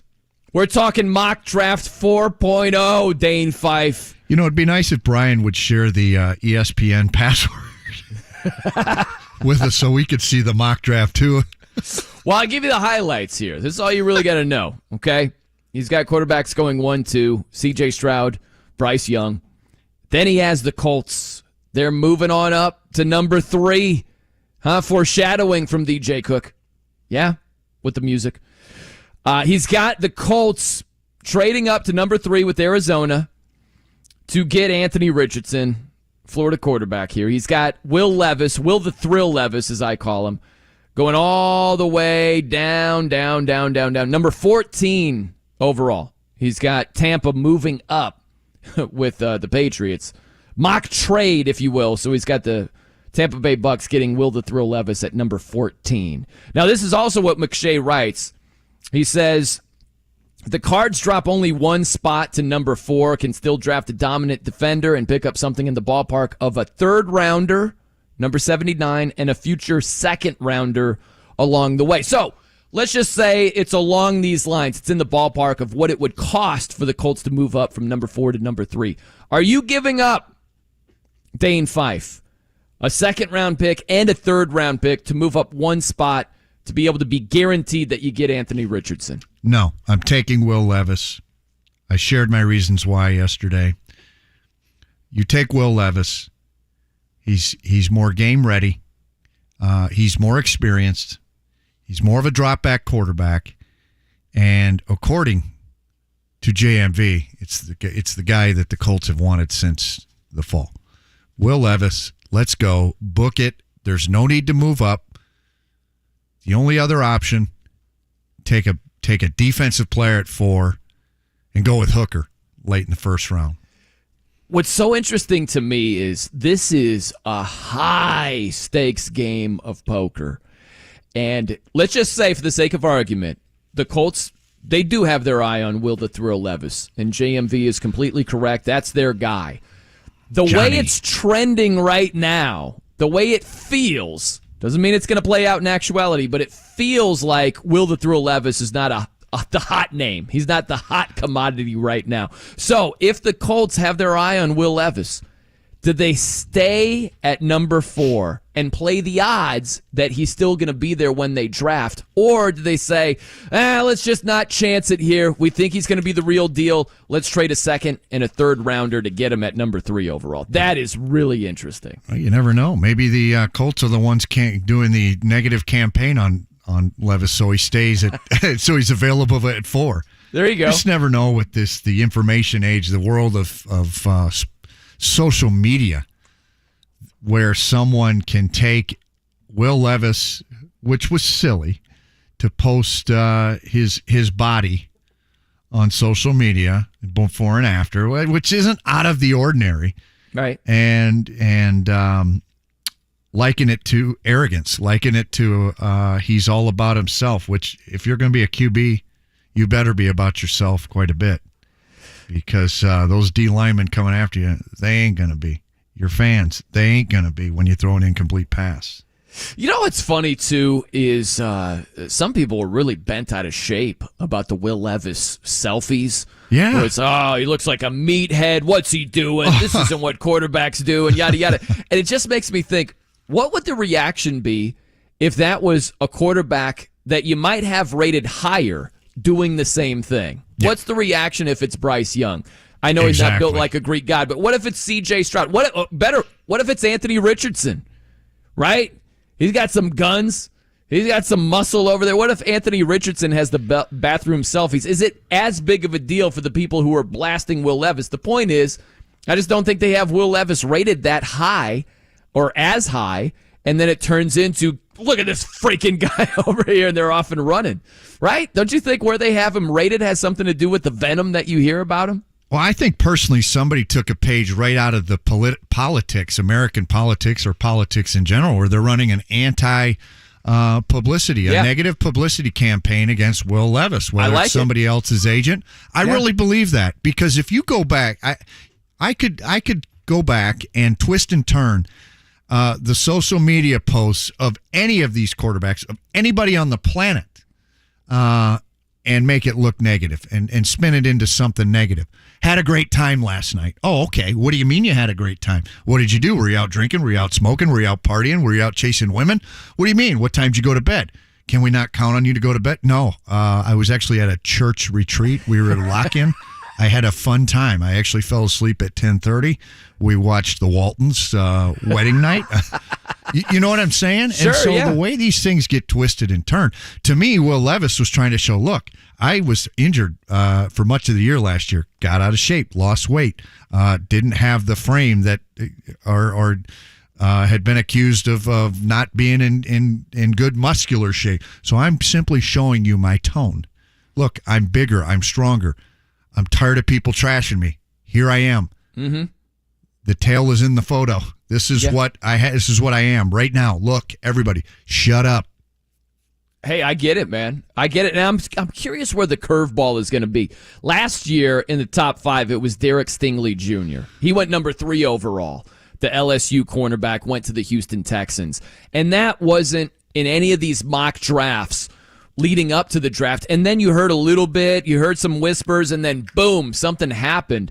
So what you're saying here, Dane, is all the smoke, everything that you hear, the typical kind of order, quote unquote, there's going to be some major curveball and something you didn't see coming in terms of someone being drafted much higher, much lower than you anticipated. It's going to happen, and it's hard to predict where that's going to be, but I guarantee you it will happen. Yeah, I don't see it in the top 4 picks. Do you? Well, the curveball is potentially at number 3, number 4, right? Does somebody leapfrog the Colts? Do the Raiders say, we got to get up there to number 3 and get Anthony Richardson? So it could be there in that 3-4 range. Seems like 1-2 probably going to be pretty cut and dried right there with Stroud and Bryce Young. It's not set in cement either. You know, it just seems like that, but I think there will be a top 5 curveball. You? Well, we moved to 5. We moved top 5. Mm-hmm. You went top 4. Top 5 throws you off? It does. Look, Stroud and Bryce Young, they're set, I think. And then I think the Colts take Levis.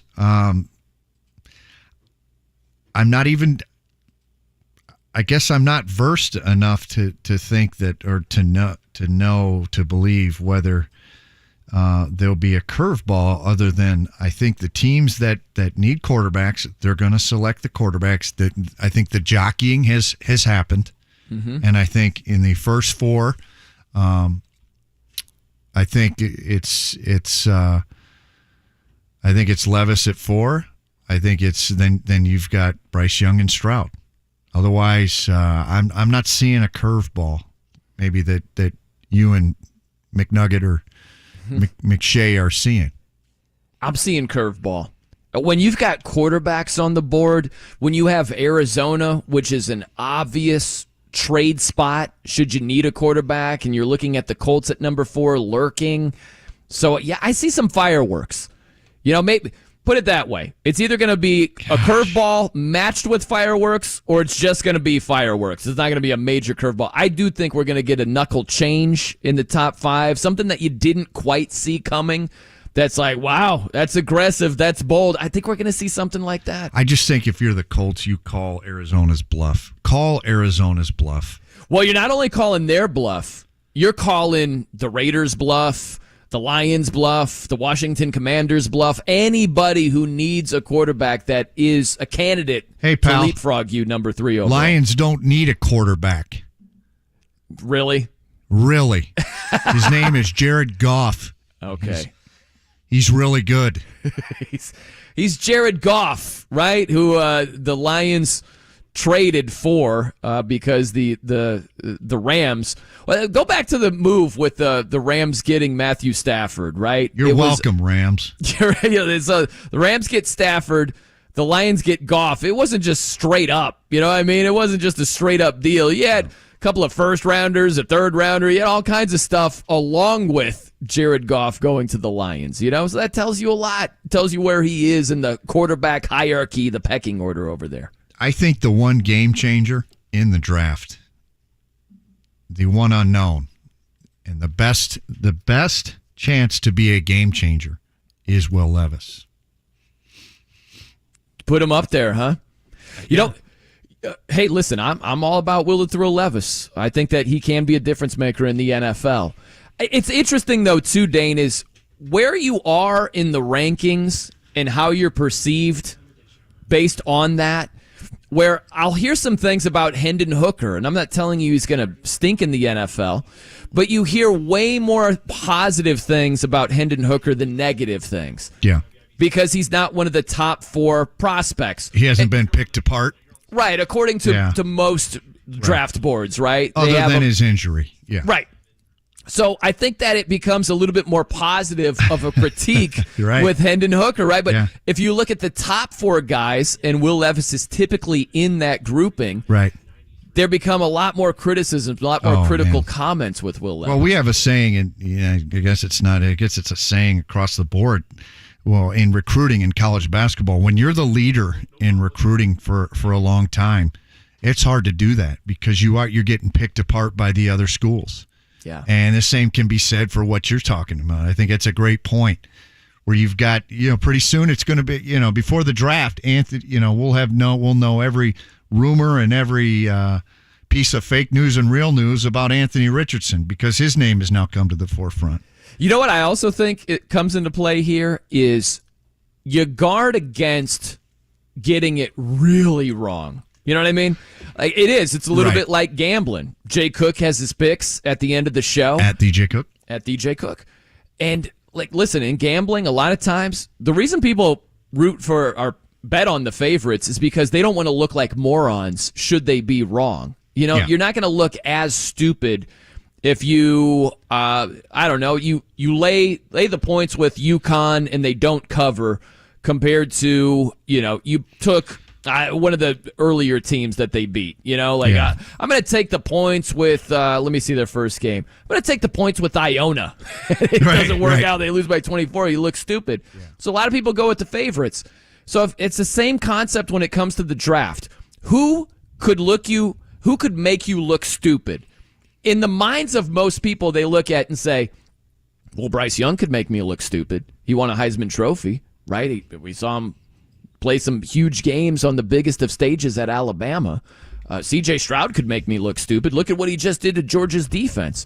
Anthony Richardson could make me look stupid. The guy's built like a Greek god, can throw it 70-plus yards. Like maybe he hasn't had a whole lot of reps, but if he realizes his potential and hits his ceiling, he could make me look stupid.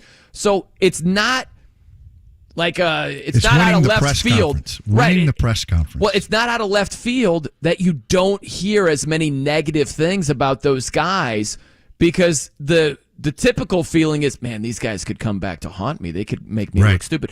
When it comes to Will Levis, could he make me look stupid? Yeah, he could. I'm thinking, I'm voicing the thoughts of a lot of people critiquing the players in the draft. Yeah, but he probably doesn't have as great of a chance to make me look stupid, so screw him. A lot of people are saying negative things about him. I'll just join the party. I think a lot of that goes into the piling on. Yeah, we had some jerk on yesterday that was suggesting that C.J. Stroud, because he played at Ohio State, he just had it better than Will Levis because Will Levis played it with a less talented team. Do you remember that? Well, it's true. That's absolutely he was just piling on the C.J. Stroud. It seems to me that C.J. Stroud and Bryce Young have weathered the storm. They've made it through. They've made it to the forefront. They've beaten the criticisms, and they're through it. Uh-huh. And is there any question whether Bryce Young goes ahead of C.J. Stroud? Yeah, because it's going to be Stroud. Stroud's most likely going to go number one. Woo! So, and look, Could that be the curveball? That would be the ultimate curveball if Stroud isn't number one. It just like most people have it where it's just a matter of time. And what does T-Mac have? What does Todd McShay have? He's got C.J. Stroud number one. Taken? He's got Stroud going number one. Yeah. They usually get that right. I just think Bryce. Oh man. Did you see the video? What is it? Josh McCown, one of the assistant coaches there in Carolina, during C.J. Stroud's pro day, they said something about playing pickup ball, and Josh McCown said, we'll do that when you're here in Carolina. I'm paraphrasing. Yeah. But a lot of people looked at that and said, it's a done deal. There it is. That's it. He said it. Panther. He revealed. Yeah. I'm going curveball in the top 4. You? No. No? I mean, the only curveball is who the heck are the Cardinals going to take? I agree with McShay. That would be the best case scenario, where if they just trade with the Colts, I think the Colts would do them a major favor. They're going to get whatever defensive player they were going to get at 3. They're still going to get that guy at 4. Right. Plus they pick up a couple of premium picks in the process. That's beautiful for Arizona. If they can get the Colts, if I'm Arizona, I'm putting out all kinds of stuff about, man, our phone's ringing off the hook. We're fielding calls over here. I'm trying to make the Colts as nervous as possible should they be targeting one specific guy. I'm trying to entice them to trade up because that'd be the best case scenario for me if I'm Arizona. Yeah, I'd call Arizona's bluff. I'd say, you guys do your thing. I'm not trading anything. I know it really doesn't make a difference if you're the Colts, but it might. It might. I'm with you. I would gamble.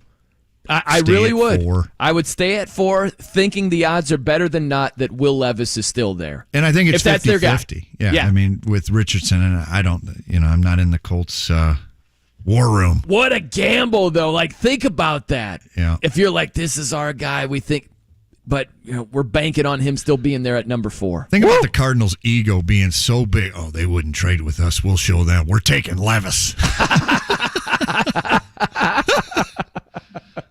Shoot. We got a problem.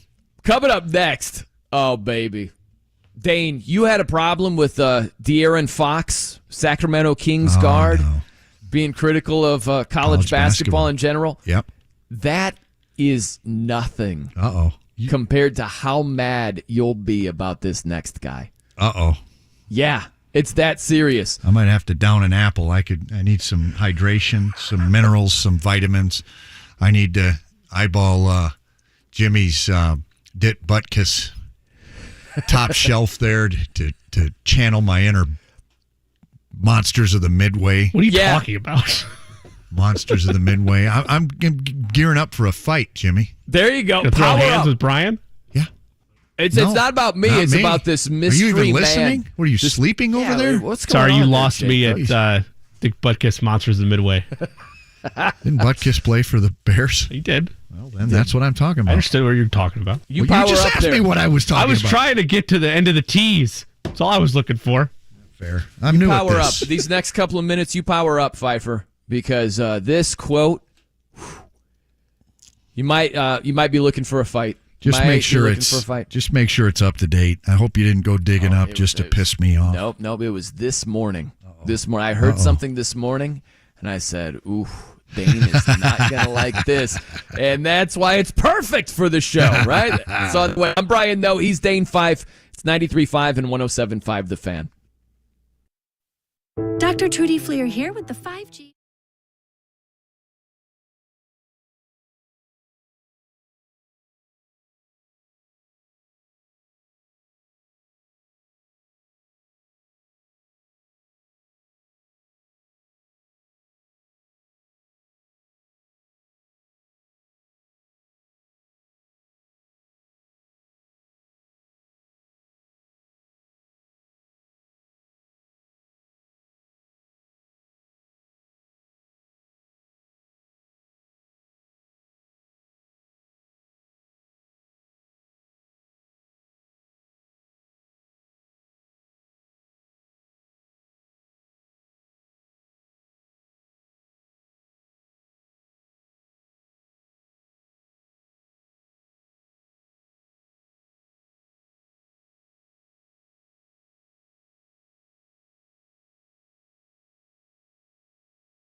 Whoa, baby. I was watching a little bit of First Take, had it on my tablet as I was getting my notes together for the show today, Dane. And there was something. There was a topic where UConn, they just won a national championship in college basketball. So UConn has 5 national championships. And Stephen A. Smith, he was asked to rank the historic programs. Where would he rank UConn in the pantheon here of college basketball greats, behemoths, if you will? And he said, let's take Indiana off the list. They haven't won since 1987. That's what he said. That was his quote right there. What do you think about that, Dane? Let's just take Indiana off the list. They haven't won for a while there. I'd agree with that. You would? I know you're expecting something. I'd agree with that. It's been a minute. It's been a minute. I am stunned. I'm floored. But I'd love to see the list. I mean, I guess the ones on the list. I mean, is Kansas in there? Yeah, I gotta get the audio. I was trying to cut it up here. I'll get it for you before the show ends with his Indiana. It's top 5. Yeah, well, he's talking. He did at least his top 4. I think he had 4 programs ahead of UConn, if I'm not mistaken. So yeah, I'll get you the exact list. I don't know off the top of my head. It was just the Indiana part perked my ears up, but I don't know how he has it exactly ranked. But UConn's in there. He's got UConn, I would say, in the top 5. Okay. He'd have him somewhere in the top 5. And he would have, think about the national champions of UCLA with 11, Kentucky with 8, North Carolina with 6. That's right, UNC. So UConn now has 5, just like Duke and Indiana. Yeah, I think the original Blue Bloods were the teams that have the color blue. Wouldn't you agree? You got Kentucky, Duke, Kansas, and a baby blue with Carolina, and UConn, maybe a navy blue going. Yeah. UCLA's got a baby blue going. One of these things is not like the other. IU. Yeah, I'd say you can move Indiana out of the top 5. Wow, I did not anticipate this. I know. So what, are we moving Notre Dame out of college football royalty because they haven't won since '88? Is that what we're doing also? Absolutely. Dane did that in '89, so you don't really have to ask him that question. Yeah, right. Probably threw him out after the championship win against West Virginia in '88. Yes. Much respect to the Fighting Irish, Lou Holtz era. But I was a Michigan fan. I even moved Michigan out. So I don't think it's in football. Look, I don't think it's ridiculous to move Indiana out if we're talking about in no uncertain. We'll just talk championships, right? So UCLA with the most 11, Kentucky 8, North Carolina 6. Those 3 have more championships than IU does. Duke. Okay. Duke has the same number. Okay, Duke's at 5, right. But recency. Also UConn recency. So I can absolutely see Indiana being out of the top 5. I just thought the quote of, let's move Indiana off the list. They haven't won since '87. I thought that would get your Irish up over there, Dane. No. I was mistaken. I'm a little disappointed, too. I've been part of it. So I can take heed and be honest with myself that Indiana needs to step up. They're due. They need a champion. We need a championship. Hey, man, I'll tell you what. It's admirable. That you have that stance. It makes for horrible radio. It'd be better if you just lost your mind. Got angry. And were just defiant. Well, Jimmy was giving me the break off. Like, I didn't want to get something going. We'll get fired up next hour. Don't bring me into this. You're like Popeye. Instead of the spinach, you need the applesauce power-ups. That's right. That's right. That would be it. How about Trayce Jackson-Davis saying you're handsome? I just thought about that. It popped into my head. That's how he started off the interview. He did. He agreed. Yeah, he is handsome. He's a good-looking fella. Yeah. He must work out. You baited him into saying, yeah, he's a handsome man. Yeah, it was like one of those 60 Minutes segments where the person gives the answer that is just a repeat of what the question was, and then you decided to move on, and then we decided to move on. That's exactly what it was. He still had a choice. He had a choice to not speak to it, but he did. Nobody asked him. Well, he is handsome, man. He vouched for you. You make a good point. Yeah, you do. You make a great point. You are a handsome man over there, Coach. Yeah, paraphrasing what he had to say. I'll give you something. I'll give you some venom right here, Dane Fife. So you're okay with Stephen A., what he said about moving Indiana out of the top list? 5. Out of the top if his 5. list is top 5, I think Indiana hovers around 6 and 7. What if he had Indiana, lower than San Francisco with their 2 titles from way back when? Then that would upset me, but That that's would a upset you. hypothetical. How about Kansas? Kansas has one less championship, but more recent success. What have you done for me lately? Okay. I could make the argument between Indiana and UCLA, despite UCLA having how many? 11? 11, yeah. No, you can't. I can. No, you can't. I can. No, you can't. You can't move Indiana off the list because they haven't won since '87. But you moving UCLA out of there? I said I could titles? make the argument if it's for spot number 6. Ed O'Bannon, shout out. They've had a ring before. You know, they won it. Stevie Keith, Smart. I mean, what was that? 95, right? Yeah. Charles O'Bannon too. Wasn't it Ed and Charles? Yeah, and I think Mick Cronin would be the one bright spot. When for historical purposes, when historians look back on the 2000s, Mick Cronin will be kind of where the sun peaked through the clouds for a specific time. Yeah, whatever, 5 years, 10 years, however long Mick Cronin stays. But UCLA's done. By the way, they're done. We've got Mike Chappell around the corner here, top of the hour. I'll give you some feistiness here. I saw a quote from Kyrie Irving. Okay, with the Dallas Mavericks. Mavs are an 11 seed right now, falling like a rock. Where they at the tank Seeger standings? They're in the tank. They actually are, even though they're not trying to tank. It's as if they are in the tank standings. But this was Kyrie's quote. I think the fun part of it is we still have a glimmer of hope. A glimmer of light at the end of the tunnel of where we can still sneak in, but at the same time, I'm at peace with just our effort. I'm at peace. No, Lloyd, I'd say it's more like 1 in a million. Yeah. Are you kidding me? You're at peace with just the effort? You got to win. Like, can you imagine any great competitor? We always go straight to Michael Jordan. Great competitor. Kobe Bryant, whoever you want to throw out there. Can you imagine any great competitor just saying, I'm at peace with just our effort, even though we're 11th in our conference? Are you serious? That is pathetic. Pathetic, Dane Fife. I would say that that's a tough pill to swallow. Jimmy wants us to break, don't you, Jimmy? It's not break time? I thought Jimmy was like... We're around there, but I was just scratching my head. I was not giving you a clear break sign. Doncic just it quoted the other day, essentially not quoted that exact quote, but he said, we stink. By the way, we're terrible. You're talking about Jimmy and the Dick Butkus hair. Yeah. I just thought about this. You bring up a good point because, if you run your fingers through your own hair occasionally, it's soothing. I don't have the same haircut that Jimmy has. I think it'd be even more soothing with what he's got rocking over If there. you ran your fingers through Jimmy's hair? No. If Jimmy runs his own fingers? Yeah, if Jimmy runs his own fingers through his own hair. Jimmy, try it. Let me see how that makes me feel. Jimmy, yeah, you said something about a break, I feel like. Jimmy, about 45 seconds ago. Jimmy gets nervous. All right, coming up next, Mike Chappell. Come back, Brian. We'll have some fun with Chapp. We'll talk hair with Jimmy Cook as well. Brian Noe and Dane Fife with you here, 93.5 and 107.5 The Fan. 107.5 The Fan is always in your...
Excited to welcome in Mike Chappell.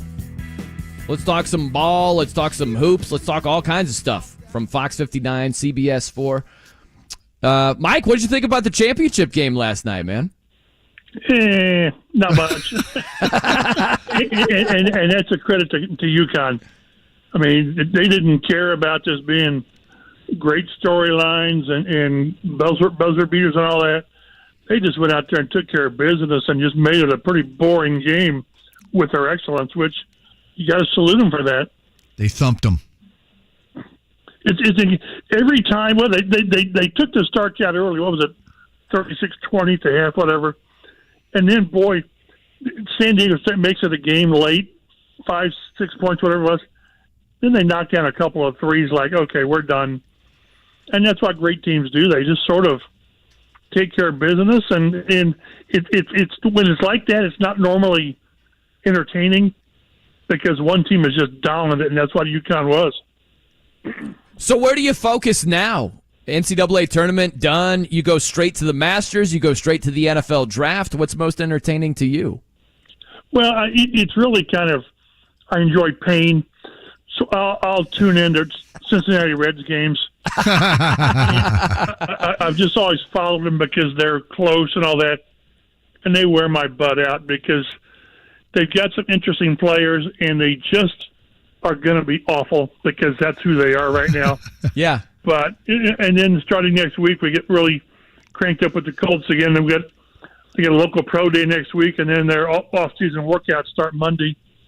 So we'll start having access to the Shane Steichen and players the middle of the week. So, and before you know it, the draft is here, and then we're busy again. So it just, the NFL, however much you want to criticize them, they have been great about making themselves relevant for about 11 months a year. Mm-hmm. The only time they're really quiet is the end of June and early July. Other than that, there's something going on. You know, Chapp, I'll make a Reds/NFL draft prospect comparison. You tell me if you like this at all or not. Sure. But your Reds, a starting pitcher, Hunter Green, got amazing ability. In an opening day, he threw a pitch 105.2 miles per hour. I know. Yep. That's insane. But against the Pirates, as you know, a lover of pain, he gave up a handful of hits. He only lasted 3 1/3, gave up a home run. It was not a work of art. And so it got me to thinking about, is that what Florida's Anthony Richardson might be in the NFL, where he's got incredible tools, he's got some wow moments, but you just don't get the consistency there? Do you see a Hunter Green, Anthony Richardson comparison at all? Once he played 13 games, 12 games, that's what scares me. So yeah, it's reps, and the highlight moments are great. They really are. But I go back to what coming out of 2021 when Chris Ballard criticized the team and the quarterback make the layups. Hey, the highlight moments are great, and you've got to have them. But when it's 3rd and 8, you better complete the pass. You better make the routine plays that allows you to make the eye-popping plays. And that's what I just don't know. Hey, this guy might be the greatest thing since, the Michael Vick type player. Mm-hmm. But maybe he's not. And I just don't know if this franchise is in a position to go with a boom or bust guy. Maybe they will. Maybe they believe that all he needs is experience, and he needs constant coaching. And all these young guys are going to need coaching, but he needs a hand to just really mold him. And if they believe that's what Shane Steichen can be, then you look at 2023 as being not a redshirt year, but a learning year. You live and die with Gardner Minshew and get this kid, the rookie, to play some with the idea that in 2024 he's ready to go. If they believe that's what they can do, and I think that does buy them time, patience, I guess, to a degree, although the owner's getting a little impatient. But if they believe that they can harness this, and he's just shown the tip of the iceberg, then maybe that's what they do. Such a risk, and it's such a risky business anyway, drafting. And to say, yeah, it's a risk, but we're going to ignore the 12 or 13 starts and the 54% completion percentage, which that scares me. That really does. I mean, that's really I don't know how much you can improve a guy. Maybe you can 10 or 12 percentage points. I don't know, but I've said before, I'd love to be in the corner of the evaluation room when they talk about these 4 quarterbacks, 5 if you consider the Tennessee kid, just to see how they really. It doesn't matter how Todd McShay or Daniel Jeremiah or Kuiper, evaluate these guys. How the Colts view these guys. I would love to sit in one night. Now, I would promise Ballard I wouldn't spill the beans, but I'd love to know how these guys really view these quarterbacks. Mm-hmm. Yep. Hey, Mike, Dane Fife, I go outside the box quite a bit, comparing maybe Jimmy Cook to Dick Butkus. But talking quarterbacks, Anthony Richardson versus Hendon Hooker, is there not much of a difference if you take the ACL tear of Hendon Hooker out of it? Is there that much of a difference? Can't take it out. You can. It's the old, except for the gunshot. How do you like to play, Mrs. Lincoln? That's the problem. It's such a big butt. But technology is so much better. They don't have zippers on their knees anymore. But true. And I guess the only issue is he is a mobile guy, and how much this isn't Tom Brady coming back from an ACL. Right. But and maybe it makes more sense if you look at 2023 being sort of a redshirt year. Yeah. Then if you really think that the Tennessee kid, is better and he's more polished, his stats were just crazy, absolutely crazy. Right. And I think, you draft an end at number 4 and wait for Hendon Hooker. You get him at the end of the first round or possibly the second. Or an offensive tackle. There you go. No question. And that's why, that's maybe, is that a safer pick, a guy coming off an ACL, but more proven? It doesn't win the press conference. No.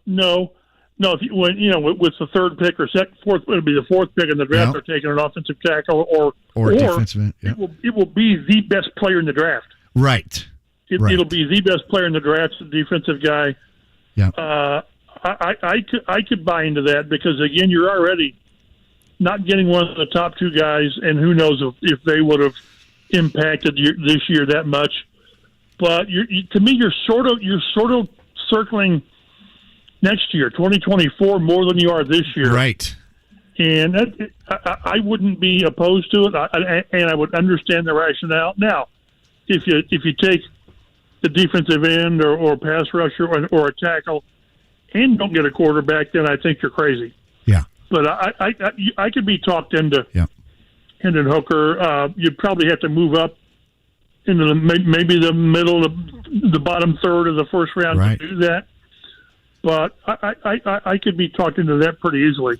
Hey, Mike, I talked about just the it seems to me some of these NFL agents or publicity teams have taken a page from the American politics, and we've got a negative campaign against Will Levis. When I said that earlier on the show, Jimmy looked at me like I just had passed gas. Still did.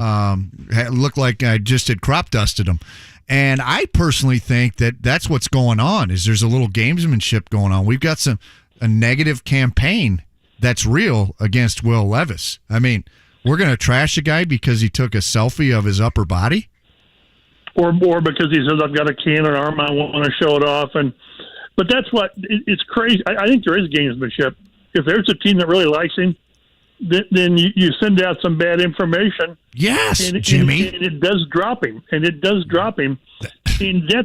that's part of what I don't like about the draft is the closer you get to the draft, more bad things, more bad vibes you get. Yeah. What's the guy done? He's not played since December or whatever. What has he done to fall on your draft board? But I've seen some of these mock drafts where they've got him going 17, 18, 20, whatever. Yeah. But that's what the media is good at. All of us is you build somebody up early, and then you slowly tear them down. Mm-hmm. There's a lot of examples about that, and this kid may end up falling. I still don't believe that'll happen. I just believe desperation will convince somebody to take a quarterback with his talents earlier rather than later, because desperation does a lot of strange things to teams in the draft. But, boy, you're right that it's every year you can probably go back and see a guy that was trashed for some reason. And sometimes it's because the team hopes to get him, and they've got to hope he doesn't go early in the draft so they can get him. Yeah, Jimmy, which I pointed out, and I don't want to be self-promoting or pat myself on the back. That is what you're doing. I'm not going to wreck this interview and rebuttal to that. We can get to it at 2:30. That's fine. Yeah. But thank you for the honesty. Bring the heat. We're joined by Mike Chappell, Fox 59, CBS 4 here on The Fan. Well, that's a great segue, Mike, is what do you think the Colts, what's your hunch, right? Are they more likely to move up to number 3? There are some mock drafts. Todd McShay had one coming out today. He has the Colts moving up one spot. Is more likely they move up to 3 or stay put at number 4?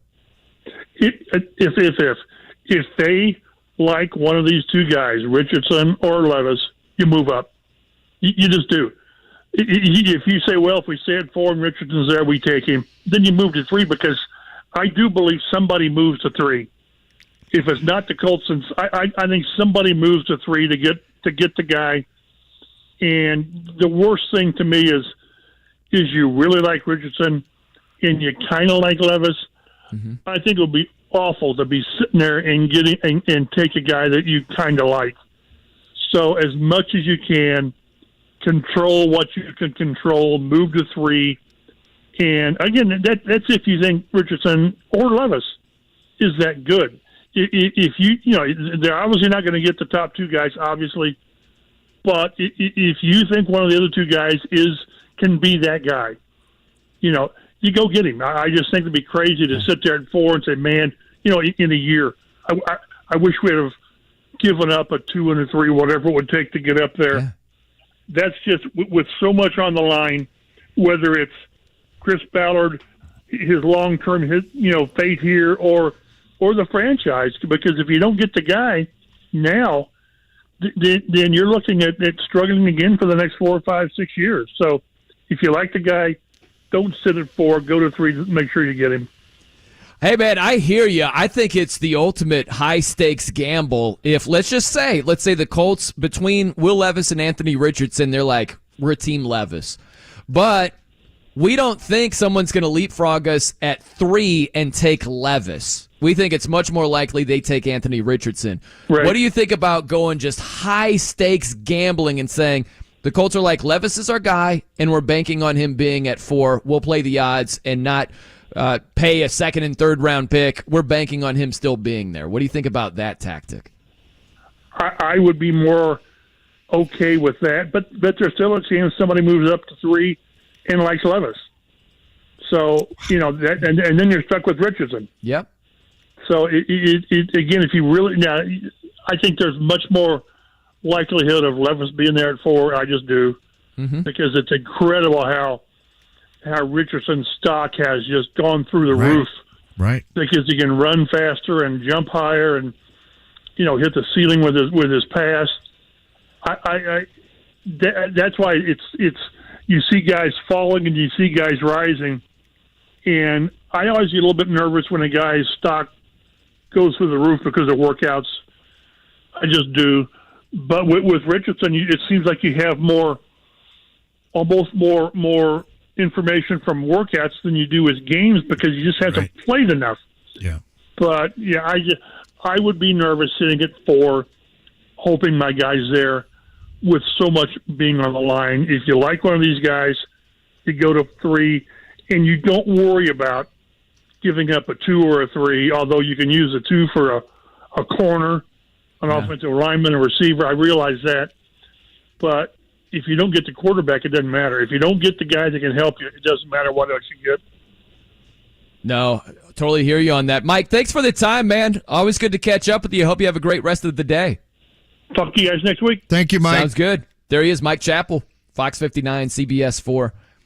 That is really interesting, isn't it, Dane? We're both on the Will the Thrill Levis bandwagon, and just looking at the draft, it sure seems, doesn't mean it will, it sure seems like if the Colts are at 4 and they're eyeing Will Levis and you're playing the odds, there is absolutely an argument to be made where if anyone's leapfrogging you, with the Arizona Cardinals pick, it's most likely for them to get Anthony Richardson. If the Raiders are going from 7 to 3, and it's going to cost a lot to move up like that for a quarterback specifically, they're probably going to draft a guy with the tools and the higher ceiling and the higher upside. They're probably going to take Anthony Richardson. So I think there is a real argument to stay pat at 4 if Levis is your guy, banking on it's most likely he's going to be there. Yeah. But I get Mike's point as well, where let's just say you're wrong. Let's say your guy is taken before you, and now you're stuck with the other guy, and it's like, well, shoot, our whole plan is changed now. So high-stakes gamble right there if they choose to go down that road. What's fascinating to me is just the jockeying that's going on. And remember when Trayce Jackson-Davis referred to his agents and it was plural? Plural, yeah. And I believe that, and that's not a knock against him. But my point is was it a mistake like me saying George Michaels? And it was supposed you meant George to be singular? Mikan? Yeah. No, my point is that everything you do, if you're Will Levis, if you're Anthony Richardson, social media, interviews, with the opportunity you have to be calculated, everything you do based on what your team suggests, you and your team decide to post or say, should be calculated. Now, it may end up a miscalculation, but my point is that Will Levis decided to post his photo of him in the buff before and after for a purpose. In the buff, was he like just shirtless or just I believe he was Is buff mean totally naked? I don't know. Like I just, topless. Okay, topless. Shirtless. I'm sure if you're not named Lamar Jackson, I think everything you do and say should be run by certain people, your agents, your publicity, your hype man. And it should be done for a purpose with a goal. Is it possible, let's go back to one of your earlier theories, that some teams are putting out like bad information, if you will, kind of like the political route, you know? Like the negative campaign. Yes, I believe that. I believe it could be teams. It could be agents. What if that wasn't Will Levis? It could be agencies. What if that was the Colts that got their hands on a shirtless Will Levis on a Will Levis nudie? And they threw it out there. Huh? What do you think about that? Gosh, it's possible. It just is fascinating the way these things work. I'm not smart enough. I might be naive. I'm getting better. Yeah. But just the way the way it works is pretty fascinating. The way they, as in those involved, can manipulate the public opinion. It makes me think of Adam Kaplan. So he was at ESPN, did some TV for a while, one of these NFL insiders. And I talked to him recently, and he told me a story about one of these front office guys. I can't remember if it was a GM or who it was, but he told him something point blank, like, hey, we're going to do this. And he vetted it out. He ran it through a couple of other sources, and he didn't run with it. And the next year, that guy winked at him and said, good job not going with that story. He was trying to get bad information put out there. They do that all the time. Wow. Like, think about that. If you're one of these media guys and a GM says, hey, just so you know, we're taking this guy. We're not taking that guy. Right. And you throw a story out there, and it's the opposite. Like, they're just playing games through the media a lot of the time. Well, I remember Coach Calipari announcing that, I think he had said they got guys making upwards of $1 million through NIL. Whether it was true or not, it was a great statement, and people knocked him for it. They knocked NIL, they knocked the college game, they knocked how it's out of control.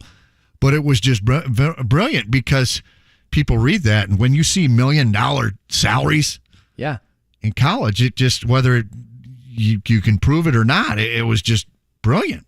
And most probably thought, he's full of crap. But I think it speaks volumes to recruits. You can go in there and say that. Yeah, no doubt. And I keep going back to this draft stuff here, Dane, where if you look at the price tag for the Colts to move up one spot, a second and a third round pick, you could on one hand look at that and say, like Chappell said, I thought he put it very well, it's pretty much the cost of doing business. If that's the quarterback you want, it's the cost of doing business. if you don't get a QB, the second and the third round picks, they don't really matter anyway because you're only going to go so far. So I hear that argument, but I also see the other side of it is, if you can get, let's say it's Will Levis is their guy, and you can also keep your second round pick and your third round pick, that can be a big, big deal. I go back to that Mitch Trubisky trade. Mm-hmm. You go back to the 2017 draft. Bears moved up one spot, and they traded away 2 third-round picks and a 4th-round pick.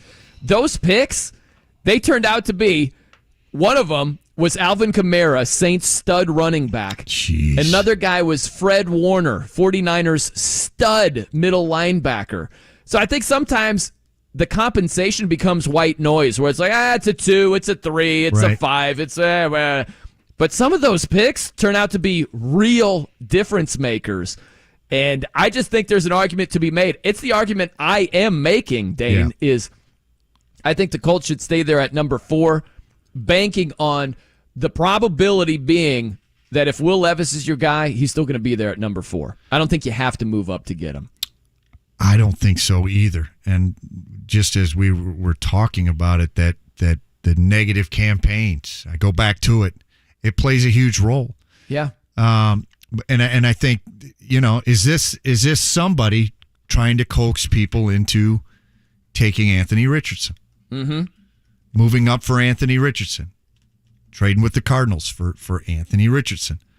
Or is it Anthony Richardson's people? Honestly, ask yourself this. Which team is leapfrogging the Colts to draft Will Levis? Who is it? Right? I don't think it's happening. And I'll make this perfectly clear. It's a lot easier and much more comfortable from where we sit to say these things, right? Let's just say I'm wrong. Let's say, Colts should stick there at number 4. Let's say someone leapfrogs them and takes Will Levis. Yeah. The next day on radio, I'm like, I guess I got that one wrong, and that's it. My job's not on the line. It's being in Chris Ballard's shoes is a whole different scenario from where we are right now. So I get that. It's a much bigger deal for him and job security and where the franchise goes, all that type of stuff. It's much more real for him. But I will say this, I'm telling you, if I'm in those shoes, that's exactly what I would be doing. I would be banking and gambling, not moving up to number 3, that Will Levis is still going to be there number 4. And if that's my guy, that's who my guy would be if I'm Chris Ballard. I'm staying right there. I'm not moving up. Somebody's got to write the book on this strategy. The strategy of this whole thing. The strategy of winning with Dane and No. What do you think? Yeah, that's a spinoff of the baseball. What was that thing called? Jimmy, what was the baseball movie called with the analytics? Oh, Moneyball. yeah. Moneyball. That was a good movie. We're not using all that. Did you see it, Dane? Did you see Moneyball with Brad Pitt? A little bit. Jonah Hill, very good. Very good performance. But the movie Draft Day's got to have some components of this. Really good movie, too. I've only seen it once, but you haven't seen Hoosiers. I haven't seen Hoosiers. I saw Draft Day, really enjoyed it, but only saw it one time. Brian, do yourself a favor. Don't watch AC/DC's live from London tour Namibia tonight. Just watch Hoosiers. It's not even 2 hours long. I know. I'll get around to it one of these days. Oh, I still got to watch the John Wick movies. No. Go to Hoosiers. Possible, if you want...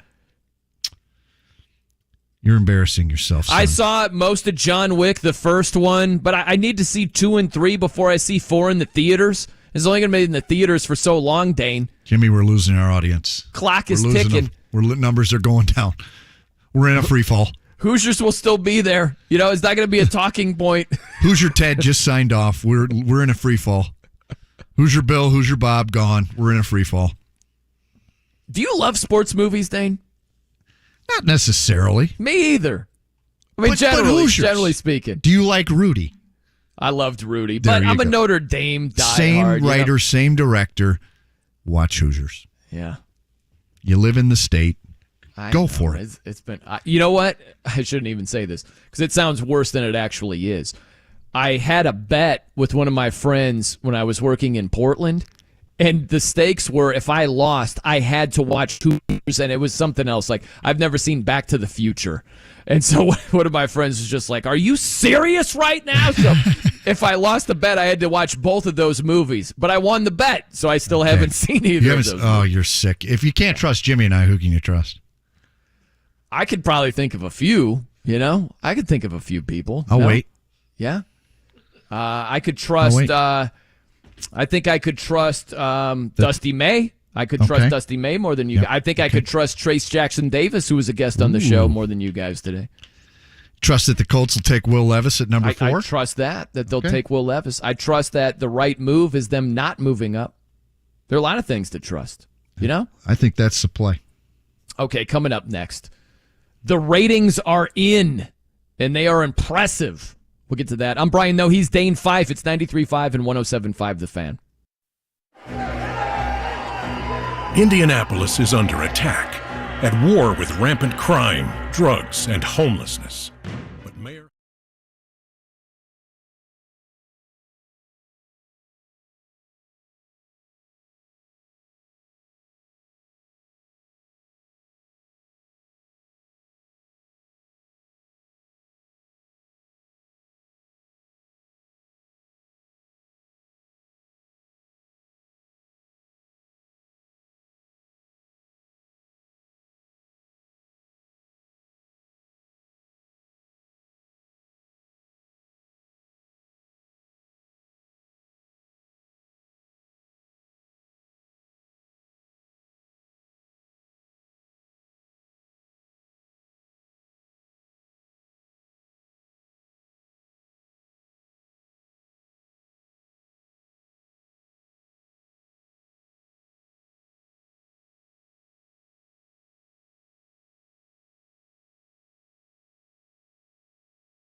The Fan.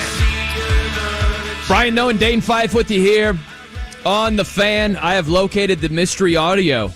Dane Fife, Stephen A. Smith saying you got to take IU off of the list, the top programs in college basketball, because they haven't won in a while. You ready for this? You want to check this out? Let's hear it. Can't wait. Okay, let me plug in right there. Hey, by the way, how about the lead in?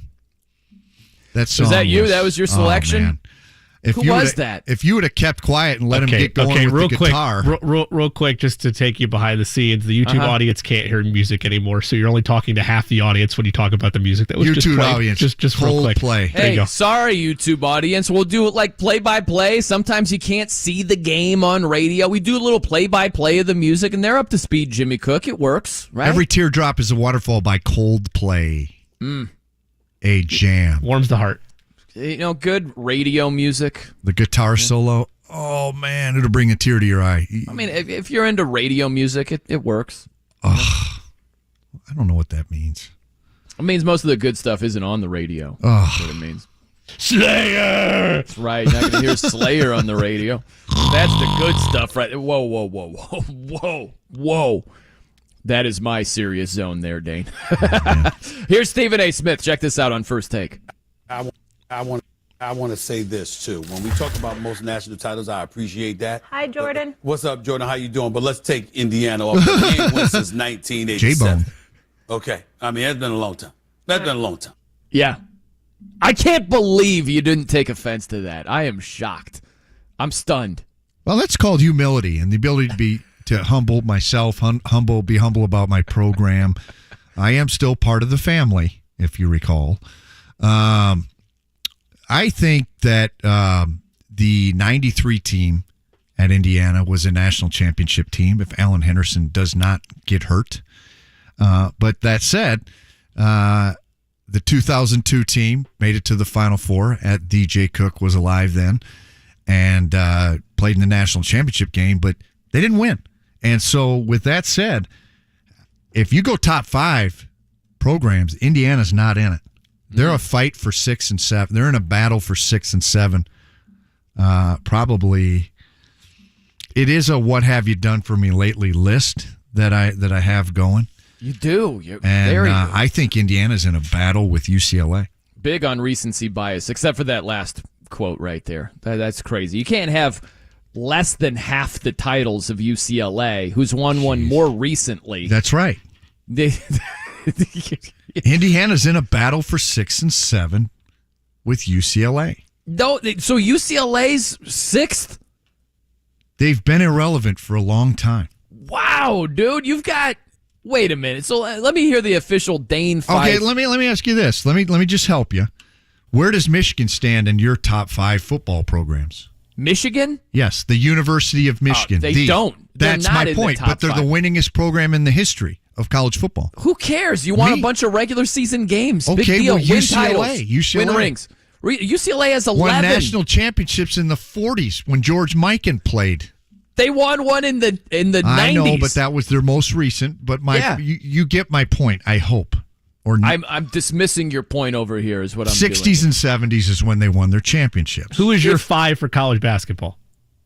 For me? No, I was sorry. Dane, who's your 5 for college basketball? He doesn't care UCLA's about not in it. No, I understand that. I want to know who the other 5 are. North Carolina, Kansas. Sure. UConn and Kentucky. Okay. I just want to know. How do you not have UCLA in your top 5? How do you not have Michigan football in your top 5? Because they don't have 11 titles. They're the winningest program. Okay. I don't care. They won a bunch of regular season games. They have 2 titles. Yeah, which is 9 short of 11. We're talking football now. What are you talking about? We're talking football and basketball. Okay. I would sub UCLA how many does out Georgia have? with Kentucky. If I agree with your list, but I would put UCLA in there instead of Kentucky. Top 5? You got Kentucky. Yes. They've got 8 titles. You can't sub out Kentucky. Kentucky's got the second most behind UCLA. If I'm going my 5, UConn, Kansas, I Duke, don't know who's top 5 I UCLA. Dislike more. Why not Kentucky? I can only pick 5. You can't sub out Kentucky. But why UCLA then? Because they've won one in the last, since I've been alive, they've won a national title. So I'm putting that as my criteria. You were alive in 92, were you? 95 is the last time they won, right? 95. 95. When were you born? 95. There you go. Proud year. What year? I put my line, January. Okay, you're lucky. Okay, yeah. you were was able to be an old. infant, 2 months old. Okay, so remember? they've won one. Yesterday. And they've got the most. They do have the most. Okay, but so that's why they're in there. Second most. And you guys are making this way too hard. They've won 5 since you've been. Brian, what's your list? UCLA, Kentucky, North Carolina, Duke, UConn. That's the list. In any particular order? UCLA, number 1. The most titles, the most prestige. You don't even have them in your top 5. Your top 5 is an embarrassment to college basketball, Dane Fife. Mine wasn't in a particular order, but UCLA's not in it. That's outrageous. We're going right now. Right now. Hey, Sammy. All right. But Michigan's not in your top 5 football based on your same criteria. Not. Your criteria is such a mess. They don't have 11 championships. Why do you keep comparing football championships to basketball? Because you're talking about UCLA and analogy. Michigan. You're asking me the question. Okay. If I have UCLA at the top of college basketball, how do I not have Michigan in there in college football? Because they don't have championships. That's why. Oh, it's the winningest program in the history. I don't care. Give me your top 5 in football. Man, I'd have to. It's unfair off the top of my head. Yeah, Bama's got to be up there. Why? Because they have a ton of championships. The Junction Boys. A bunch of winning over there. Bear Bryant. I'd have to circle back on my top 5 college football. Okay, you're probably going to say Georgia, right? Not necessarily. They've had the recent success. See, you They've been just don't want to fantastic. put Michigan in there because you're a low key closet Buckeye fan. Is Notre Dame in your top 5? I don't know. I'm not quite sure. They might be, but you know they that might Michigan's be. not. They got a bunch of champions. Notre Dame clearly is ahead of Michigan if we're talking about the top programs in college football. You just know that Michigan's not in the top 5 because they've only won 2 national championships. Yeah, that's exactly right. Well, they haven't won 11. Yeah, they're 9 short of 11. Has Notre Dame won 11? No, they've won 7. But yeah, it gets weird with the That's my point.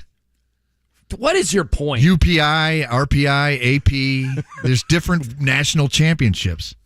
Yeah, there was really goofy in college football right. for a while. So Michigan could have 10, as far as you know. No, they don't. As far as you know, they could. They might have written themselves in for one of those titles. Write-in. We got a write-in champion in 1947. Yeah. You probably have Notre Dame in your top 5. USC would be up there. No. What do you mean no? No. Heisman Trophy winners, national championships. USC has done so much more in college football than Michigan has. Not even a fair fight. Michigan's the winningest college football program. I don't care. They won a bunch of regular season games. You know what?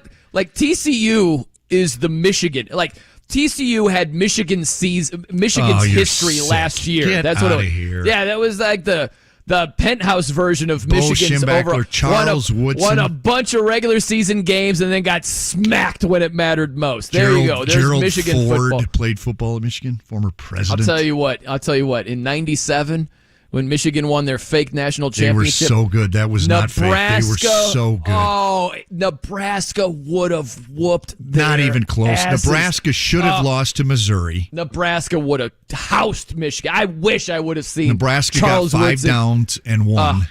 Michigan would have been like, how do we stop these guys? You're We can't. Sick. We lose 38-17. Sick. Nebraska got 5 downs and a kick up by one of the receivers that caught that pass, and they got 5 downs. Yeah, Michigan would have. That was a gift to Tom. Osborne. Tom Osborne, because he was retiring.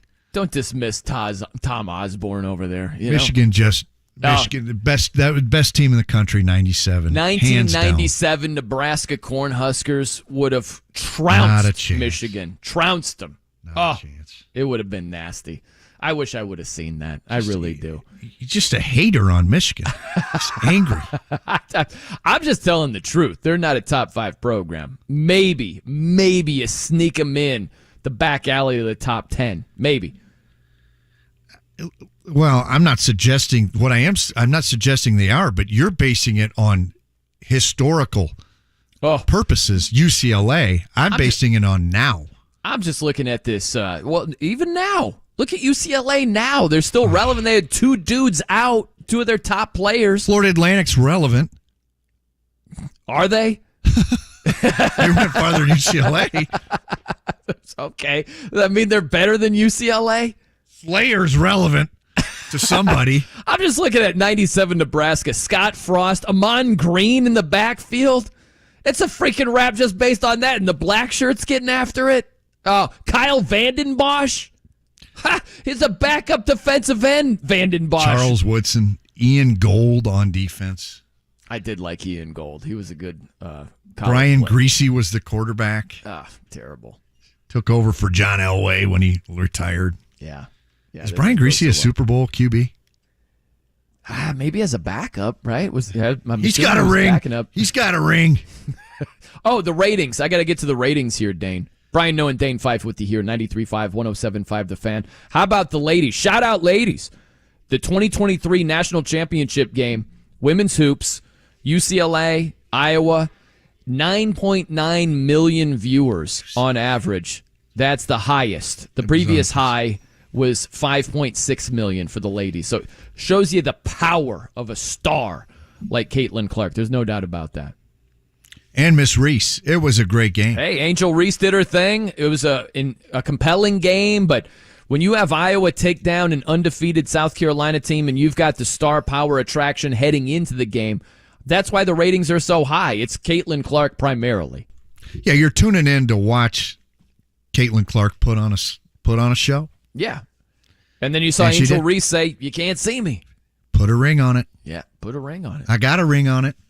Compelling Angel Reese stuff. gets to go and hang out with the president LSU Tigers. Gosh, just imagine if Joe Biden, Dr. Joe Biden followed through on her. If you missed it, we talked about this. The horrible idea, one of the worst ever in American history, is the first lady. I got Joe Jimmy Biden laughing. Jimmy's back. There we go. Let's go. Dr. Joe Biden said, I know we'll have the champions come to the White House. We always do. So we hope LSU will come. But, I'm going to tell Joe I think Iowa should come too because they played such a good game. They played their hearts out. What are we doing? Is Hoosiers about the second team? Huh? Not a the chance. Team that came in second place? No way. Not a chance. It's about winners. White House is for winners. Super Bowl 33 champion, Brian Greasy. What, against the Falcons? Yes. Yeah. 34-19. I just got a text from a buddy. Back up. Brian, Jimmy, are you really co-hosting a sports talk show in Indiana with a guy that has never seen the movie Hoosiers? You're making that text up. I don't believe that text. He has zero credibility now. That's not true. That's Rob Dryman. Jimmy right here. Rob, he's a Hoosier. I can't confirm. He's from Vincennes. Hey, man, I haven't seen the movie yet. I'm not a huge sports movie guy. A lot of them are cheesy. A lot of them are dumb, Loved Rudy. I pick my spots here and there. Yeah, I'll watch Rudy. Yeah, I'll watch Any Given Sunday, which was tremendous. I'm not saying they all stink. But every now and then, high on the cheese factor. Too high for me. Too high. Hoosiers is not high on the cheese factor. Okay, I'm not saying it is. I'm just saying it's not my go-to I'm telling genre. you, I'm making a statement. I'm telling you it's not. Yeah, I can promise you that. You can attest to that. Yeah. Is he making up texts over there, Jimmy? Is that what's going on here today? I'll screenshot it. It looked like it was a legit text. I'll screenshot it. Wow. I'm making enemies over here.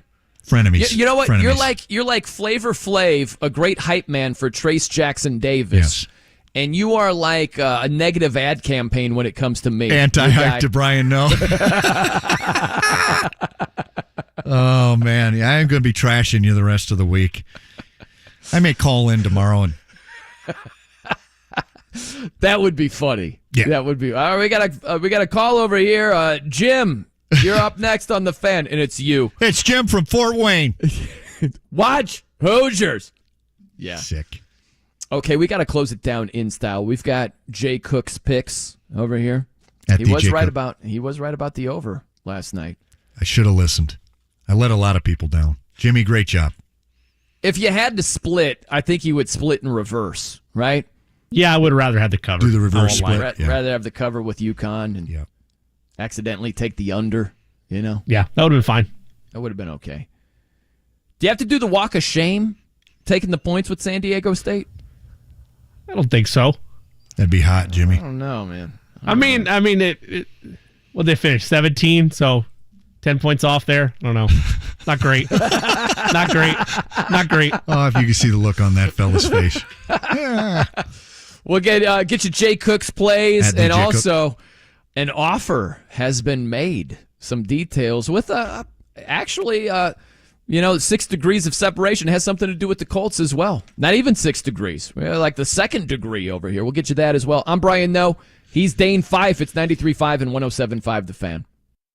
93.5 and 107.5 The Fan. Your home for indie sports. Now with even more ways to listen.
Fife here on the Fan. Man, tough decision. Hoosiers tonight or AC/DC live from Wembley Stadium? You know, I don't know. What do you think, Dane? That's an easy one, man. The music you'll hear from Jerry Goldsmith in the movie Hoosiers. I mean, Dennis Hopper, his speeches. He's in the hospital talking to a nurse about the Hoosiers team. What'd you think about Dennis Hopper in Speed? Great performance. Great, but I thought the Dennis Hopper in Hoosiers was much better. Jimmy, can I get That's a high bar. Here. Here, Jimmy Really? says. Here.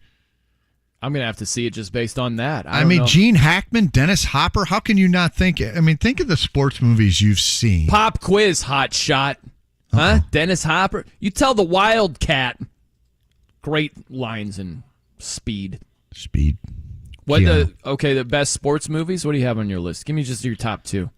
Rudy Hoosiers, Rocky IV. I know that's Rocky IV is outstanding. Well, I figured you wouldn't like that. No, I love Rocky IV. What's it's too not to like? Hollywoodish. There's no substance. No, Rocky is a different category. If you watched Rocky IV during the Cold War in the 80s like I did, yeah. You'd understand the importance of it. Well, of course. Okay. It's still a great movie if you're not watching it right at the heart of the Cold War as well. Oh, man, there were people cheering it. The whole movie theater was cheering. Standing ovation. By the way, beating the Russian. Remember the Titans? Good. Overrated. Oh, my. Come on. The music. It's good. It's overrated. I'd say it's overrated, but the music was outstanding. I'd take Bull Durham or Varsity Blues over How about the movie Remember the Titans. Bull Durham, maybe. Major League. How about Major League? Major League's outstanding. Yeah. One of my favorites. A good sports comedy. It was outstanding. White Men Can't Jump. Outstanding. Which is not true. Just ask Mac McClung, dunk That's champion. Right. Or at DJ Cook. Yeah, he's got ups over there. Jimmy can hop. He can get up. By the way, how about this? There's an offer. The Ravens have made an offer, not to Lamar Jackson, to Odell Beckham Jr. OBJ? Yeah, OBJ has an offer from B-More. And OBJ is thought to be seeking somewhere around the ballpark of a one-year deal for $15 million. Of course, this ties in with the Colts because could they be interested in Lamar Jackson? Chris Ballard has said, yeah, he's a really talented, special player. We got to do our due diligence on Lamar. We got to sneak a peek at him. Yeah. Yeah. Got to take a look. Little peek. So what will OBJ, the offer with the Ravens, what will that do as far as Lamar wanting to stay, wanting to go, that sort of thing? I'll say this. I think that'd be an awful spot for OBJ. Awful. Because Lamar Jackson, he's not a great passing quarterback. I'm not going to tell you he's awful, because he's not. That would be going too far. He's only an MVP, but he's not for 1 year. Great.